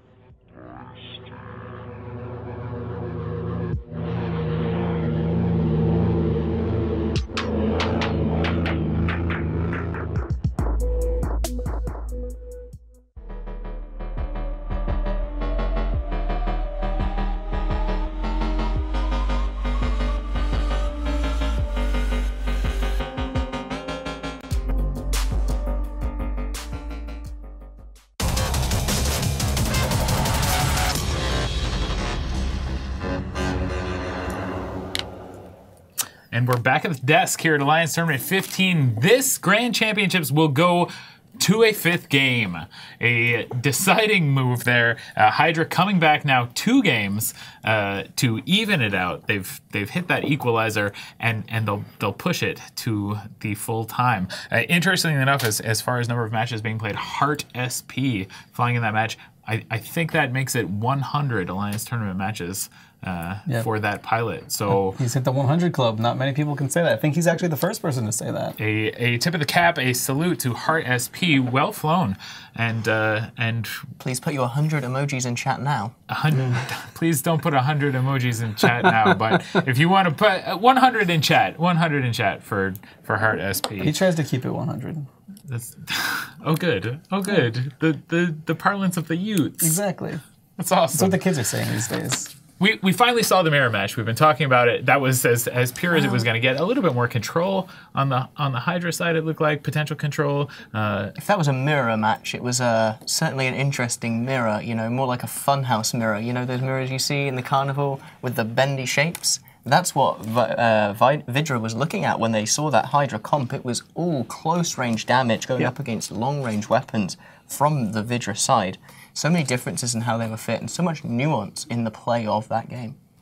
Yeah, that's what happens in a best of series, right? That's why the best of 5 series, it's all a mind game, you know, and that you got to give that edge, especially after that first match or that second match where HYDRA were allowed to creep back into it. You got to give them that edge when it comes to the mind games, because like the guys are saying, they did have a lot of battle cruisers, but the HYDRA battle cruisers were just up in your face. They didn't care about the tracking disruption. They just wanted to do a lot of damage. And the VYDRA side was like, oh, we know how to counter battle cruisers. We'll just put tracking disruptors on. Nope, didn't work. Yep. And great use of the MJD beacons. This entire tournament has been the tournament of the MJD beacon. We've seen it used time and time again to save teams and ships. Just right, Lord Anubis lived with like 20% structure for another 3 minutes, putting up that much more damage into the VYDRA side. Putting damage out and also really wasting that opportunity from the other team. If you can tank all the way down into structure and then hop away, they've basically just wasted minutes of their fight on a target that isn't going to pop. And VYDRA were reeling after that. They ignored him essentially for the remaining few minutes. Even after he got back in the range, they were just like, they are definitely on tilt. This is not a position where they like to be. They like to be the aggressor. They like to be setting the pace, but now they're getting the pace set for them, and they're, you know, floundering because of it. Yeah. And can they come back? I know that you're a big fan of this this 3-game sweep from HYDRA, but can VYDRA do anything to pull back one more? Yeah, I definitely think the plucky underdog Russians can come back from their American overlords given a chance. The real thing we're going to have to see, however, is VYDRA needs to change up their ban strategy. HYDRA have figured them out here. They are so far in VYDRA's head that they need to bring out something new, or we're not going to see a Russian victory here. And I actually want to go back to the match itself and point out something that might not be obvious to our viewers, because it's something very unique to the arena format of the AT. By all means. And that's how that match went in terms of relative positioning. Because you saw VYDRA immediately, they were checking out the models of HYDRA ships. They saw, okay, these guys have got pulsers fit. Let's not try and stay close to that. And they start burning away. But that doesn't mean that you can keep burning forever. This isn't tranquility. You've got to start curving, you've got to slow down, or you're going to hit the boundary and delete your whole team by the mercy of whoever's pressing the button this year. And, you know, that really cost them. The second, we saw it be very, very close at the start because long-range ammo in close-range weapon systems is about the same as mid-range ammo in long-range for DPS. Yeah. But the second HYDRA got onto it, the snowball just started going, and from there, there was nothing they could do. We can take a look at that DPS in a graph right now. Stats coming in from that match, coming up on your screen in front of us. You can see just how much damage was being dealt by that HYDRA team. 274,000 across the table, almost 100,000 more, almost half again as much as they took. Yeah, just putting a lot of girth on the grid. Really, that's just all they could do, and. You know, neither team had any way to deal with those Punishers either. Yeah, we saw, in talking about the Punisher, we saw a crucial mistake on the VYDRA side. They used their Punishers to tackle the HYDRA Punishers. They were like, oh, we don't want these Punishers grabbing our battle cruisers. Instead, that allowed the HYDRA team to MJD, because the Punishers from the VYDRA side were just busy tackling other Punishers. So they were completely useless in that match. And HYDRA were allowed to MJD with impunity. And that meant that their drones were still attacking things, you know. Even that little bit of damage is so crucial, especially right at the start when you're just trying to burn through the enemy ships as fast as humanly possible in these all-in strategies. I see that your computer screen has updated, however, Antiquarian. It has. We do have bans in for the next match, the final match of this Grand Championship at Alliance Tournament 15. Bans coming in from VYDRA Reloaded, a slight modification to their normal set of 3. They've gone for the Guardian, the Rabisu, and the Atana this time. Ooh. And HYDRA Reloaded have banned the Ferox, the Oneros, and the Rook. Almost a complete change. The Rook coming back from their earlier 2 matches, but otherwise just brand new from them, and filling out the rest of the ban there. Maybe they pulled that ban to see what VYDRA would do if they didn't have the Oneros in their list. If I'm reading this correctly, that means that HYDRA banned the Oneros and VYDRA effectively didn't change up their ban setup, just adding the Atana in on the end of it. Yeah. So VYDRA is still going for these power bans. They're not changing up their strategy. This is really worrying for me. Yeah, they're definitely on the back foot here. The HYDRA team, super dominant with these bans. They're taking out the Ferox, a key core for those battlecruiser rush for the Lynx, the Oneros, because, screw armor comps. They want to keep in on this pace. And the Rook takes out their entire ECM team. So the Atana Tinker's out. The Rook team is out now. So we have to have a battlecruiser face-off once again. So you're kind of saying, VYDRA, are you going to take the Drakes again? Is that going to be your play? Are you going to try and win a tournament on Navy Drakes? Good luck with that. They might indeed. Falcon, what do you think? I'm feeling sad. Sad? Yeah. I was super happy with that last match. Like, I love that style of brawl. But yeah, I mean, I really, really kind of don't know where VYDRA goes from here, basically. I think they're to the point now, it almost feels like they've run out of options. And they're just basically hoping that some weird mishmash of bans throwing the Atana in there is actually going to work. I honestly don't know where they're going to go from here. It's going to be interesting. Yeah, VYDRA are definitely banning scared. Yeah. They seem very, very scared. They just seem afraid because HYDRA have just dominated so far. Yeah. I'm very surprised. VYDRA is just so terrified of whatever armor composition that HYDRA has shown them. It's terrifying them. Do they not have a counter to some setup we haven't even seen yet? Because if so, that means that VYDRA was on the back foot before they even started in this match, and no one could see it. Well, the strategy of like having a consistent ban when you have a game in hand, it doesn't give anything away to your opponents by what you might want to bring. So if you just ban the same thing over and over again, the opponent can't get any read off of what you're going to bring, and it's very advantageous. That's when you have the lead. Now they're on the back foot. It's just a best of one series, or a best of one for the entirety of the Alliance Tournament 15, and so they're just reacting scared, real scared here. Do you care to predict what VYDRA might bring? I think they're going to bring the Navy Drakes that they brought earlier, and I think HYDRA are going to just completely dismantle them with it. Oof. Strong vote for HYDRA coming from Elise Randolph. Yintan, who do you pick? I'm still going to go for HYDRA. I believe in that reverse sweep, as I said earlier, but this is getting close, Maybe one of these teams has something special. I've talked about that before. If there was ever a time to bring out a Wunderwaffen, now would be the time. I mean, VYDRA's been having to do that for the last 2 matches. Like, their backs have been against the wall. They have an armory of Wunderwaffens in the back. Now, the team in the booth, Moderator and Rain Chocolate, you guys have heard the bans. Do you have any predictions on who's going to take this match? HYDRA look really solid so far. The way that they've won the last 2 matches really indicates to me that they're putting VYDRA on the back foot, like you've been saying. I favor them in this match. Same. I'm going with HYDRA. I'm not quite sure. I know you guys in the studio have been making predictions on setups. I don't think I will go that far because, especially with these bans, it seems they've banned a lot of what we've been seeing. So I'm not quite sure if I commit to the Octodad setup or if we might see something completely different, like was it like the Sleipnir Rush setup? So something I've just noticed from these bans is that HYDRA's done something different to their previous ban strategy when they were banning out the double sacrilege, triple rook kind of weird setup. And they've banned the rook straight up, but not the falcon. Because that was normally when they brought their rook ban, it was paired with a falcon ban.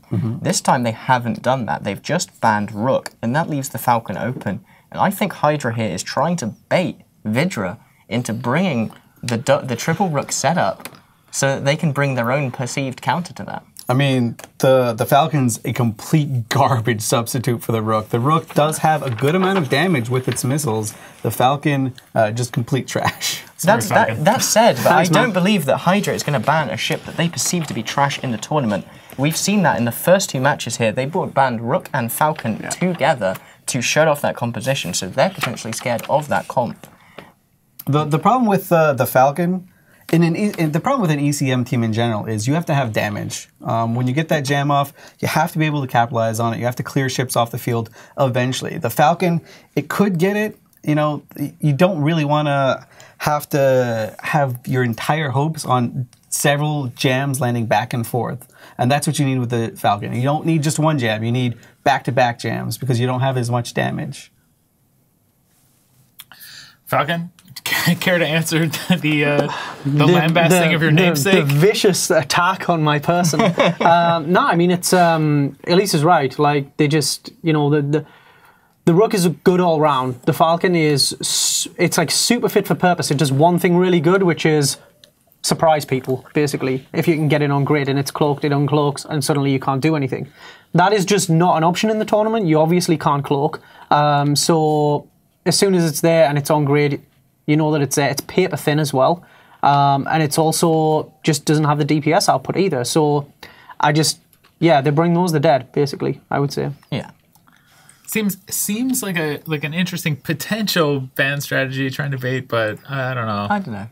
There's always the chance for it. There's also potential that they're trying to just shut off the shield version of that setup that we saw Laserhawks bring in their match against VYDRA earlier today. There's so much deep interplay between these two teams here, between not only what these two teams have brought, but what other teams have shown. This is amazing. I love this. It's quite impressive. Laserhawks, you mentioned, of course, that team taking 3rd place in this Alliance tournament, that position being decided. They'll walk away with 7 prize ships each of both the Victor and the Virtuoso. Of course, we had a look at those ships earlier. Prize ships designed by CCB Fozzy being distributed to these teams who win. The teams that are fighting right now for this final, they're going after 25 ships each, 25 of each of those 2 ships, and they really want that to happen. They want to take as many as they can. 2nd place only gets 15, so that's a difference, a significant difference between your prize yield for coming in 2nd place. Yeah, you're talking about a 3 to 4 trillion ISK difference between 1st and 2nd. But I don't think these teams care about the money at this point. It's all about the pride. Blue Melon has come in 2nd place time and time again, and he just finally wants to get over that hurdle and get that gold. He might even jump through the camera and take Yintan's tie. Please don't jump through the camera and take Yintan's tie. He needs that. It's the only thing holding him up. I've never seen a tie wear a person before. I can't take credit for that joke. That coming to you, credit of CCP Cognac, who finds this incredibly amusing. He might be in the office watching upstairs right now. If he is, I tip my cap to him. Just brilliant comedy. Brilliant comedy. I am hoping that much like last night on the balcony with CCP Cognac, we see some fireworks in this next match. Though. We will. CCP celebrating Icelandic Culture Day last night here at CCP headquarters from the top floor of our illustrious compound, of our nefarious fortress of evil. A great time, and a wonderful event overall. Having all of you guys out here once again. A big thanks from everyone here on the CCP tournament team to our 4 player commentators, moderator, Rain Chocolate, Ronnie Chocolate? Yep, that's her. Ronnie Chocolate. It's the sassy version of the name, I think. Moderator, Yintan, and of course, Elise Randolph. These guys put in a lot of work and have done a great job. And I don't think that I can thank you enough for being here and supporting us throughout the tournament. We've also got huge props from the guys over at EVNT as well for broadcasting the first 2 weekends. Those guys did great work. They did an incredible job too. Yeah, so. And if you didn't catch the EVNT stream live when it was happening, I believe you can go check that out on their matches are on the EVNT YouTube page, and all the replays are there. And for the matches that we didn't broadcast, we're actually going to go ahead and cast over with the replay tool. So every single match of Alliance Tournament 15 will have coverage on either the CCP channel for the last 2 weekends or the EVNT YouTube channel. Wonderful. So big thanks to EVNT, big thanks to all of their volunteer work, basically, to bring that tournament stream to life. And of course, thanks to our ISD volunteers who helped out in the feeder rounds, which were conducted on the Thunderdome server.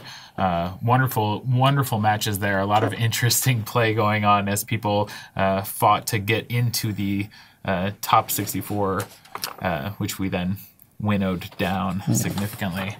A great tournament so far this year. A lot of wonderful play, a lot of interesting choices by a lot of good pilots, and a lot of hard work coming from the control room. And those guys don't get enough credit. So, in addition to thanking our volunteers and our player commentators, I'd like to just give a shout to our cameramen, our sound engineers, the guys on field who are capturing all the action, Mimic, who's providing refereeing, Logibro, who's directing the entire ordeal in some sort of state of near frenzy at all points. He's just giving away burgers left and right, doesn't know what's happening. Basically, the entire control room team did a great job and are continuing to do a great job. And us, we at the desk, we thank you. We're not quite ready to go to the match, which is set to kick off in about 5 minutes here. A quick reminder, if you'd like to comment on the action, you can do so using the hashtag ATXV. Go ahead and tweet your setup without a stitch. The Twitter user is sewing, or I think knitting, sewing. It looks like there's a sewing machine involved. While watching the AT, please be careful. Those needles are sharp. They'll just go right through your skin. You end up with one of those Blood Raider flesh Afghans. That happened to me in high school. You sewed? I sewed in high wait, school. that's not cool. That's not cool. Sewing is cool. It was super awesome because I literally stitched my thumb to fabric. It was amazing, and I squealed like a little girl. One would. Or you squealed like a boy, presumably. I just screamed. I mean, I don't think it was actually a human sound that came out of my mouth. Well, that's because you were part cloth animal at that point. True. You were 50% teddy bear for a brief period in your life. Yeah. That's less than your current percentage, Falcon. I have been told that I'm cuddly, so you know. He's a charming man, and now I feel bad because I'm definitely not going to pay. After some of the things we've said on this panel, probably not going to heaven either. Yeah, I'm out. Again, a special thanks to all of you viewers at home and to all of the Eve Meet viewing parties that are happening right now. If you're at one, please take a picture of your crowd and tweet it to us at hashtag ATXV. And of course, you can contact CCP Falcon directly on Twitter with at CCP_FALCON and myself at CCP_ANTIQUARIAN Antiquarian. And I think almost everyone at CCP maintains some sort of Twitter presence. If you've got a question or a comment or you just want to get in touch with us, I've had a lot of great interactions with players on Twitter regarding new features we've brought out or changes that are coming to Singularity. It's a great way to say hey to us. We don't always respond to every tweet. I can't promise you that I'm going to be checking everything and getting back to you, but we do really appreciate players reaching out to us. And if you can't do it or don't want to do it through Twitter, you can always do it through your CSM reps, and Yintan will be leading the charge at the CSM Summit, which kicks off right after the Alliance Tournament concludes. Literally tomorrow. Literally tomorrow. Yeah. I mean, you could, speaking of Twitters and other communications, you can also join the world's biggest Taylor Swift fan club by following Elise Randolph. Yeah. Listen to MC Moderator's latest mixtapes on whatever his Twitter handle is. At Moderator, M-A. Discuss how cute animals are with chocolates, chocolate rains. Rain chocolate. Rain chocolate. Or follow her stream, which is wonderful and very exciting to watch. Yeah, and of course you can look forward to something that Gard mentioned yesterday, increased community streamer participation directly on CCP's channel here on Twitch. So do tune in as we move forward with kind of exploring what else we can do for you here on our broadcast services. I'm looking forward to seing more player streamers. From what I've heard, you're creating what is effectively a cheese board of streamers from which players can choose from. A cheese board of various flavors and strengths. So you can tailor your stream watching to your taste. Sushi carousel of community streamers. You got to get involved. You got to have a thing. A Taylor Swift mixtape of her number ones, where the number ones are metaphorically related to the number of streamers. It doesn't really matter. What really matters here is the final match of Alliance Tournament 15, the conclusive deciding fight between VYDRA Reloaded and HYDRA Reloaded. To see all of the action, to go and hear play-by-play commentary, we will hit the booth where Rain Chocolate and Moderator are ready to take us away as these two epic teams face off in what is sure to be a heart-pounding, sweat-creating, death-defying, amazing example of true skills by these Capsulators. We go to the booth on Alliance Tournament 15. Welcome back to the final match of Alliance Tournament 15 with VYDRA versus HYDRA. I'm Rain, and I'm joined by Moderator. VYDRA bought double Navy Drake, double Gila, double Brutix, double Vexer, and HYDRA bought the double Navy Harpy, double Navy Brutix, double Harbinger, double Brutix, and double Punisher. Yeah, so we brought this one a little bit early in to kind of break down some of the warp-ins that we see from the HYDRA team. So HYDRA have brought their Punishers in at about 10 kilometers off of the center beacon. Most of the VYDRA core has come into what is also the center beacon with some of what appear to be their Gilas kiting back at range, wanting to, with their Drake Navy issues, stay away and use their missiles to apply damage from afar.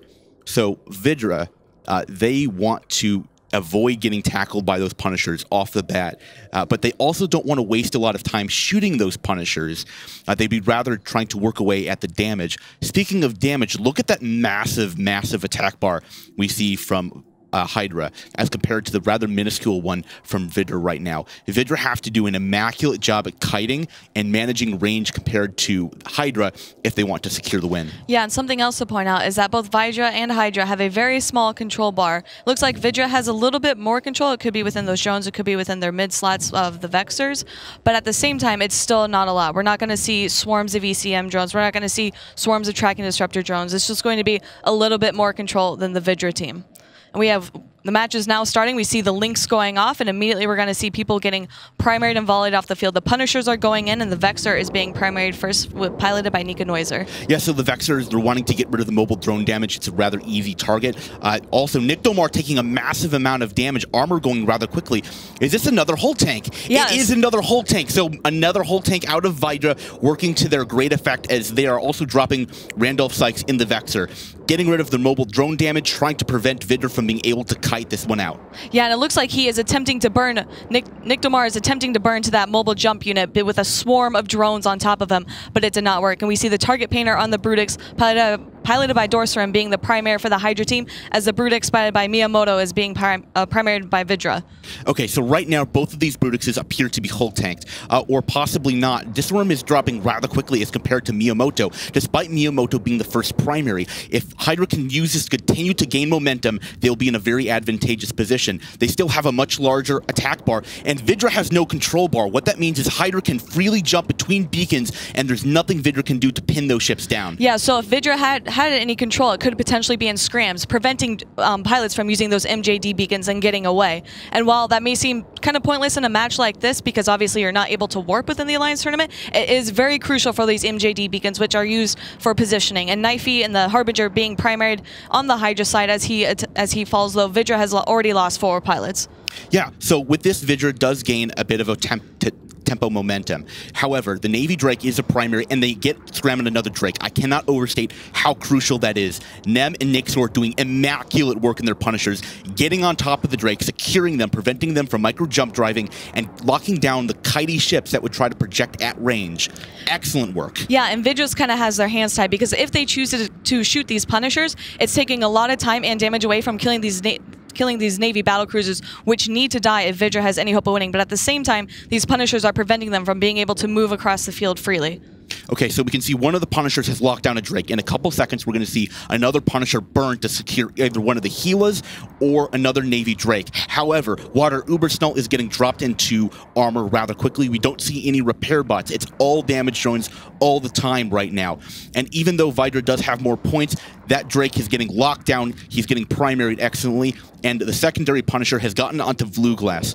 VYDRA have a total of 5 major damage ships. Right now, HYDRA only has 4. Those Punishers have to do perfect work, and those Brutixes have to get in and apply maximum damage if HYDRA want to get the tempo lead. So far, they're trading out Hard SP, who is not moving, and into Hull. If he's Hull tank, though, this is exactly what they might need. Yeah, so the HYDRA team is working through these Drakes and Navy Drakes, which are all shield tanked, and they are taking a lot of fire and a lot of time to kill them. However, exchanging that for these Navy Brutixes, which are Hull tanked, or as people like to call man tanked, it's going to take a lot of time to break through these Navy Brutixes, even though they only have structure left. So it's pretty much a DPS race between VYDRA and HYDRA to see who is going to come out on top of Alliance Tournament 15. And right now, Hard SP, his heart is about to stop beating as we see the swarm of drones on top of him and the missiles pound into his hull, and he will finally break and die in just a second here. Meanwhile, Vluglass is locked down, and Cuckoo will be also one of the primaries. These Punishers are doing excellent work, but VYDRA are doing an immaculate job containing range and doing massive, crucial amount of damage to the core ships of Lord Anubis. However, that Drake is dying rather quickly. much more quickly than he should. However, again, Lord Anubis down into armor, and Blue Glass finally pops. Yeah, so now we have both the Gilas where their damage comes from the drones, and then the Navy Drake with its missiles against the Navy Harbinger, the Navy Brutix, and the Harbinger. And I am watching, I believe it's a Nebula sitting on this MJD beacon in his Navy Harbinger. So the moment he starts getting primaried, he'll probably bait it for a while and then MJD to safety. Right now, HYDRA is doing his very best, the untackled Gila, to run as far away as he can.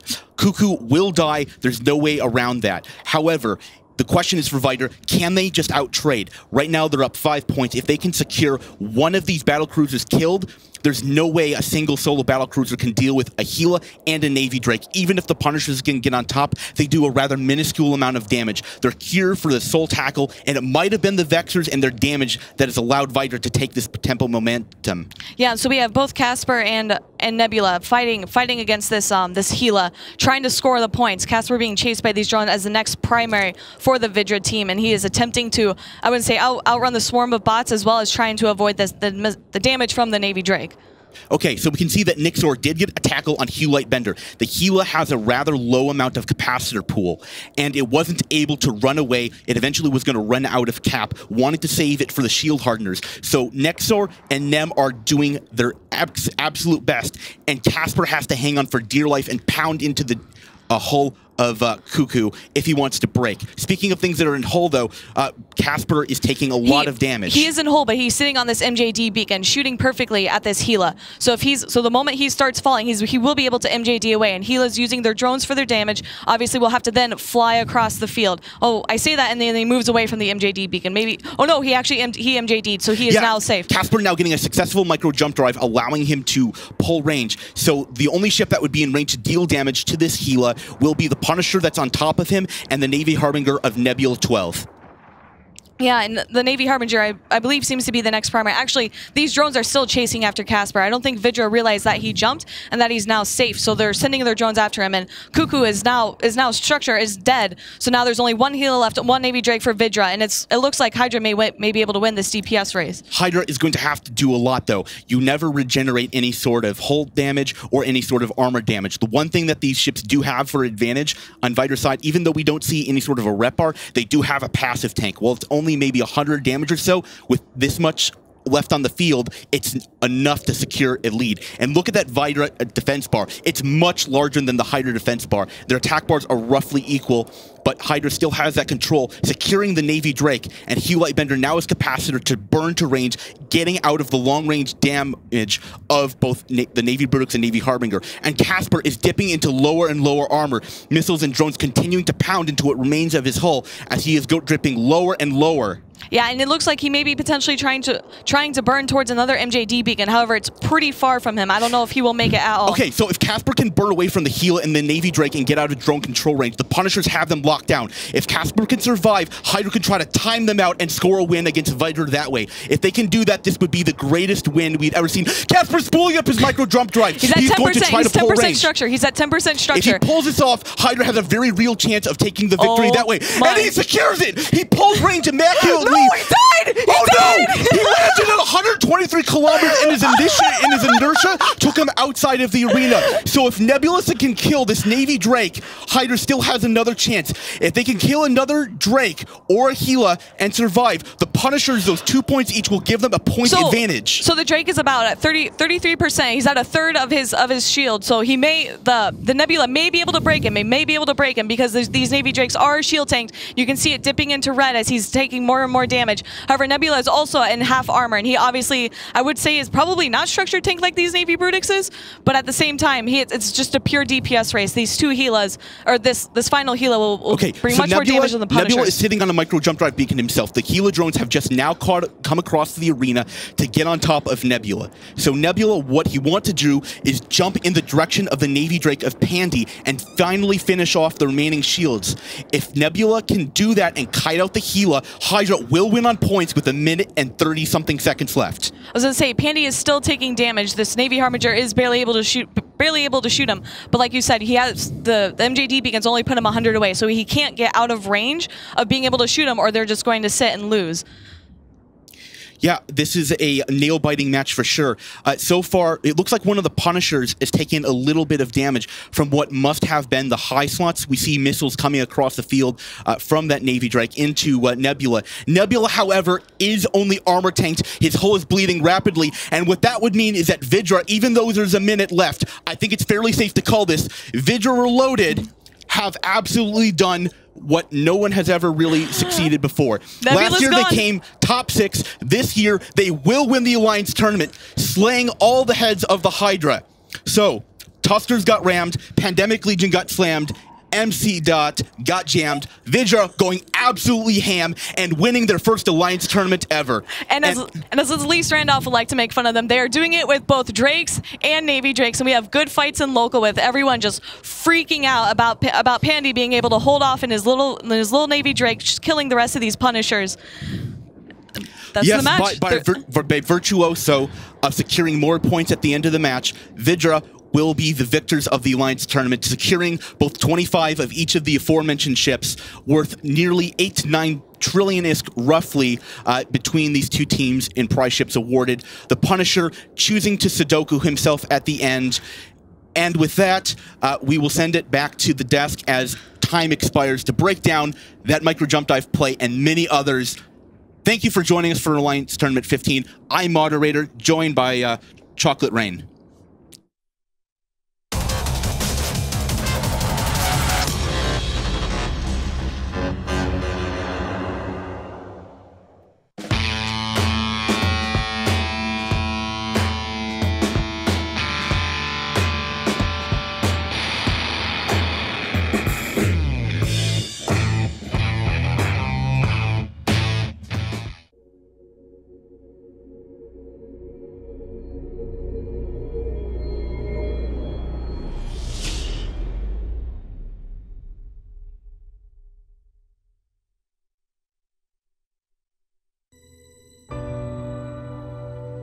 We all have dreams of greatness.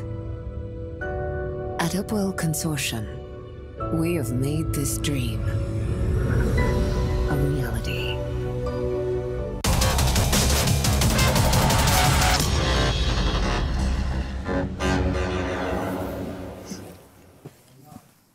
And VYDRA able to hold it together, come back from what seemed to be a sweeping off balance attack by their opponents. HYDRA Reloaded will only make it to second place. They'll get 15 ships, each of those prize ships, but VYDRA Reloaded 25 each of both the Victor and the Virtuoso. An amazing performance from those teams on grid. Real nail biter here at the desk. That was absolutely stunning. Yeah, you might have been able to hear us on the stream, literally crying out in terror as Casper made that final fatal MJD. I wish I knew what Russian for Wolverines was. But sadly, the only Russian that I know is vicious profanity, so I won't share it here. But wow, what a match. Impressive jump. Again, though, I think that's maybe the third time we've seen it. Maybe the fourth time we've seen it in the last 2 weekends where someone makes the jump and then they just pull out. And, you know, Casper 24, he is known for, you know, wanting to know what's beyond. He's boundary violated a few times, and this one, you know, this isn't him like throwing the match because he boundary violated. He MJD'd. If he didn't MJD, he would have died, you know, but it's kind of hilarious that he MJD'd. We're like, oh, he lived out, boom, boundary violation. Mod was so excited. Yeah. So excited. Yeah. It's rare to see him so excited. He just couldn't hide it. That was Falcon, any highlights from you? The fact that Drakes and Navy Drakes just won the Alliance tournament is the highlight of the whole thing. Yeah. Like, what the hell? Like, the whole "can I bring my Drake" meme is just like the best now. Like FC? Yeah. Yes. Yes, wow. you can. You can bring a Drake and you too can win almost 10 trillion-isk. Oof, that's a significant chunk of change that's going into the pockets. VYDRA Reloaded taking first place here at the Alliance Tournament. HYDRA Reloaded second place. Laserhawks will take third place, and NC Dot with fourth place. They'll get 3 skins, I think, or not skins. Sorry, 3 prize ships ships to them, 3 prize ships each of the Victor and the Virtuoso, 7 to third place, 15 to second place, and 25 to first place. A lot of money, a lot of ships, and a lot of pride. And all the teams that participated, as long as they won 1 match, they get 10 Serpentis victory skins as well. Oh, really? Yeah. From any of the matches, you say? Yeah. That's the thing. We're just giving it away, folks. Of course, if we might cut to the booth real quick, over to Rain, Chocolate, and Moderator, just to get their last-minute impressions from what happened. Can we not do that? We can't do that. We can get there. There they are, guys. Great commenting on the match. What did you think? I thought it was really good. I mean, I find it hilarious that Drakes and Navy Drakes won, but I thought it was an absolute slugfest that really showed player piloting over than, say, a rock, paper, scissors matchup. MC Moderator? That was absolutely brilliant. I'm glad that both teams were able to last 10 minutes in the arena. That's better than most people on the desk can currently do. So well played by them. Thank you both for commentating on the match. Thanks again to all of our player commentators, the entire staff here for presenting the match, and everyone at home for tuning in. If you missed any of the matches, you want to go back and rewatch them, you can see them here on Twitch. And also, we heard Elise Randolph there mention that the matches from the first 2 weekends are available on the YouTube channel for EVNT, which is... I think it's just EVNT. EVNT. It might be EVNT TV. Just go into YouTube and type EVNT, and you're good to go. And it looks like CCP Lodgebro has a special message for everyone at home. Indeed. Like a mic, good sir. Stepping into my space. Thank you very much, everybody, for tuning in. We've got the whole crew who's going to be coming here in just a moment. Oh, my. Yeah, this is a... They seem a little... Unfortunately, the crew, they're used to being in the control room. They're a little bit apprehensive, a little bit scared. There is Anne Squeeze currently happening. Go for pink. There's a pink somewhere. Red. Of course you have to go red. Is everyone going to fit? Yeah, we'll fit somehow. We're all friends here.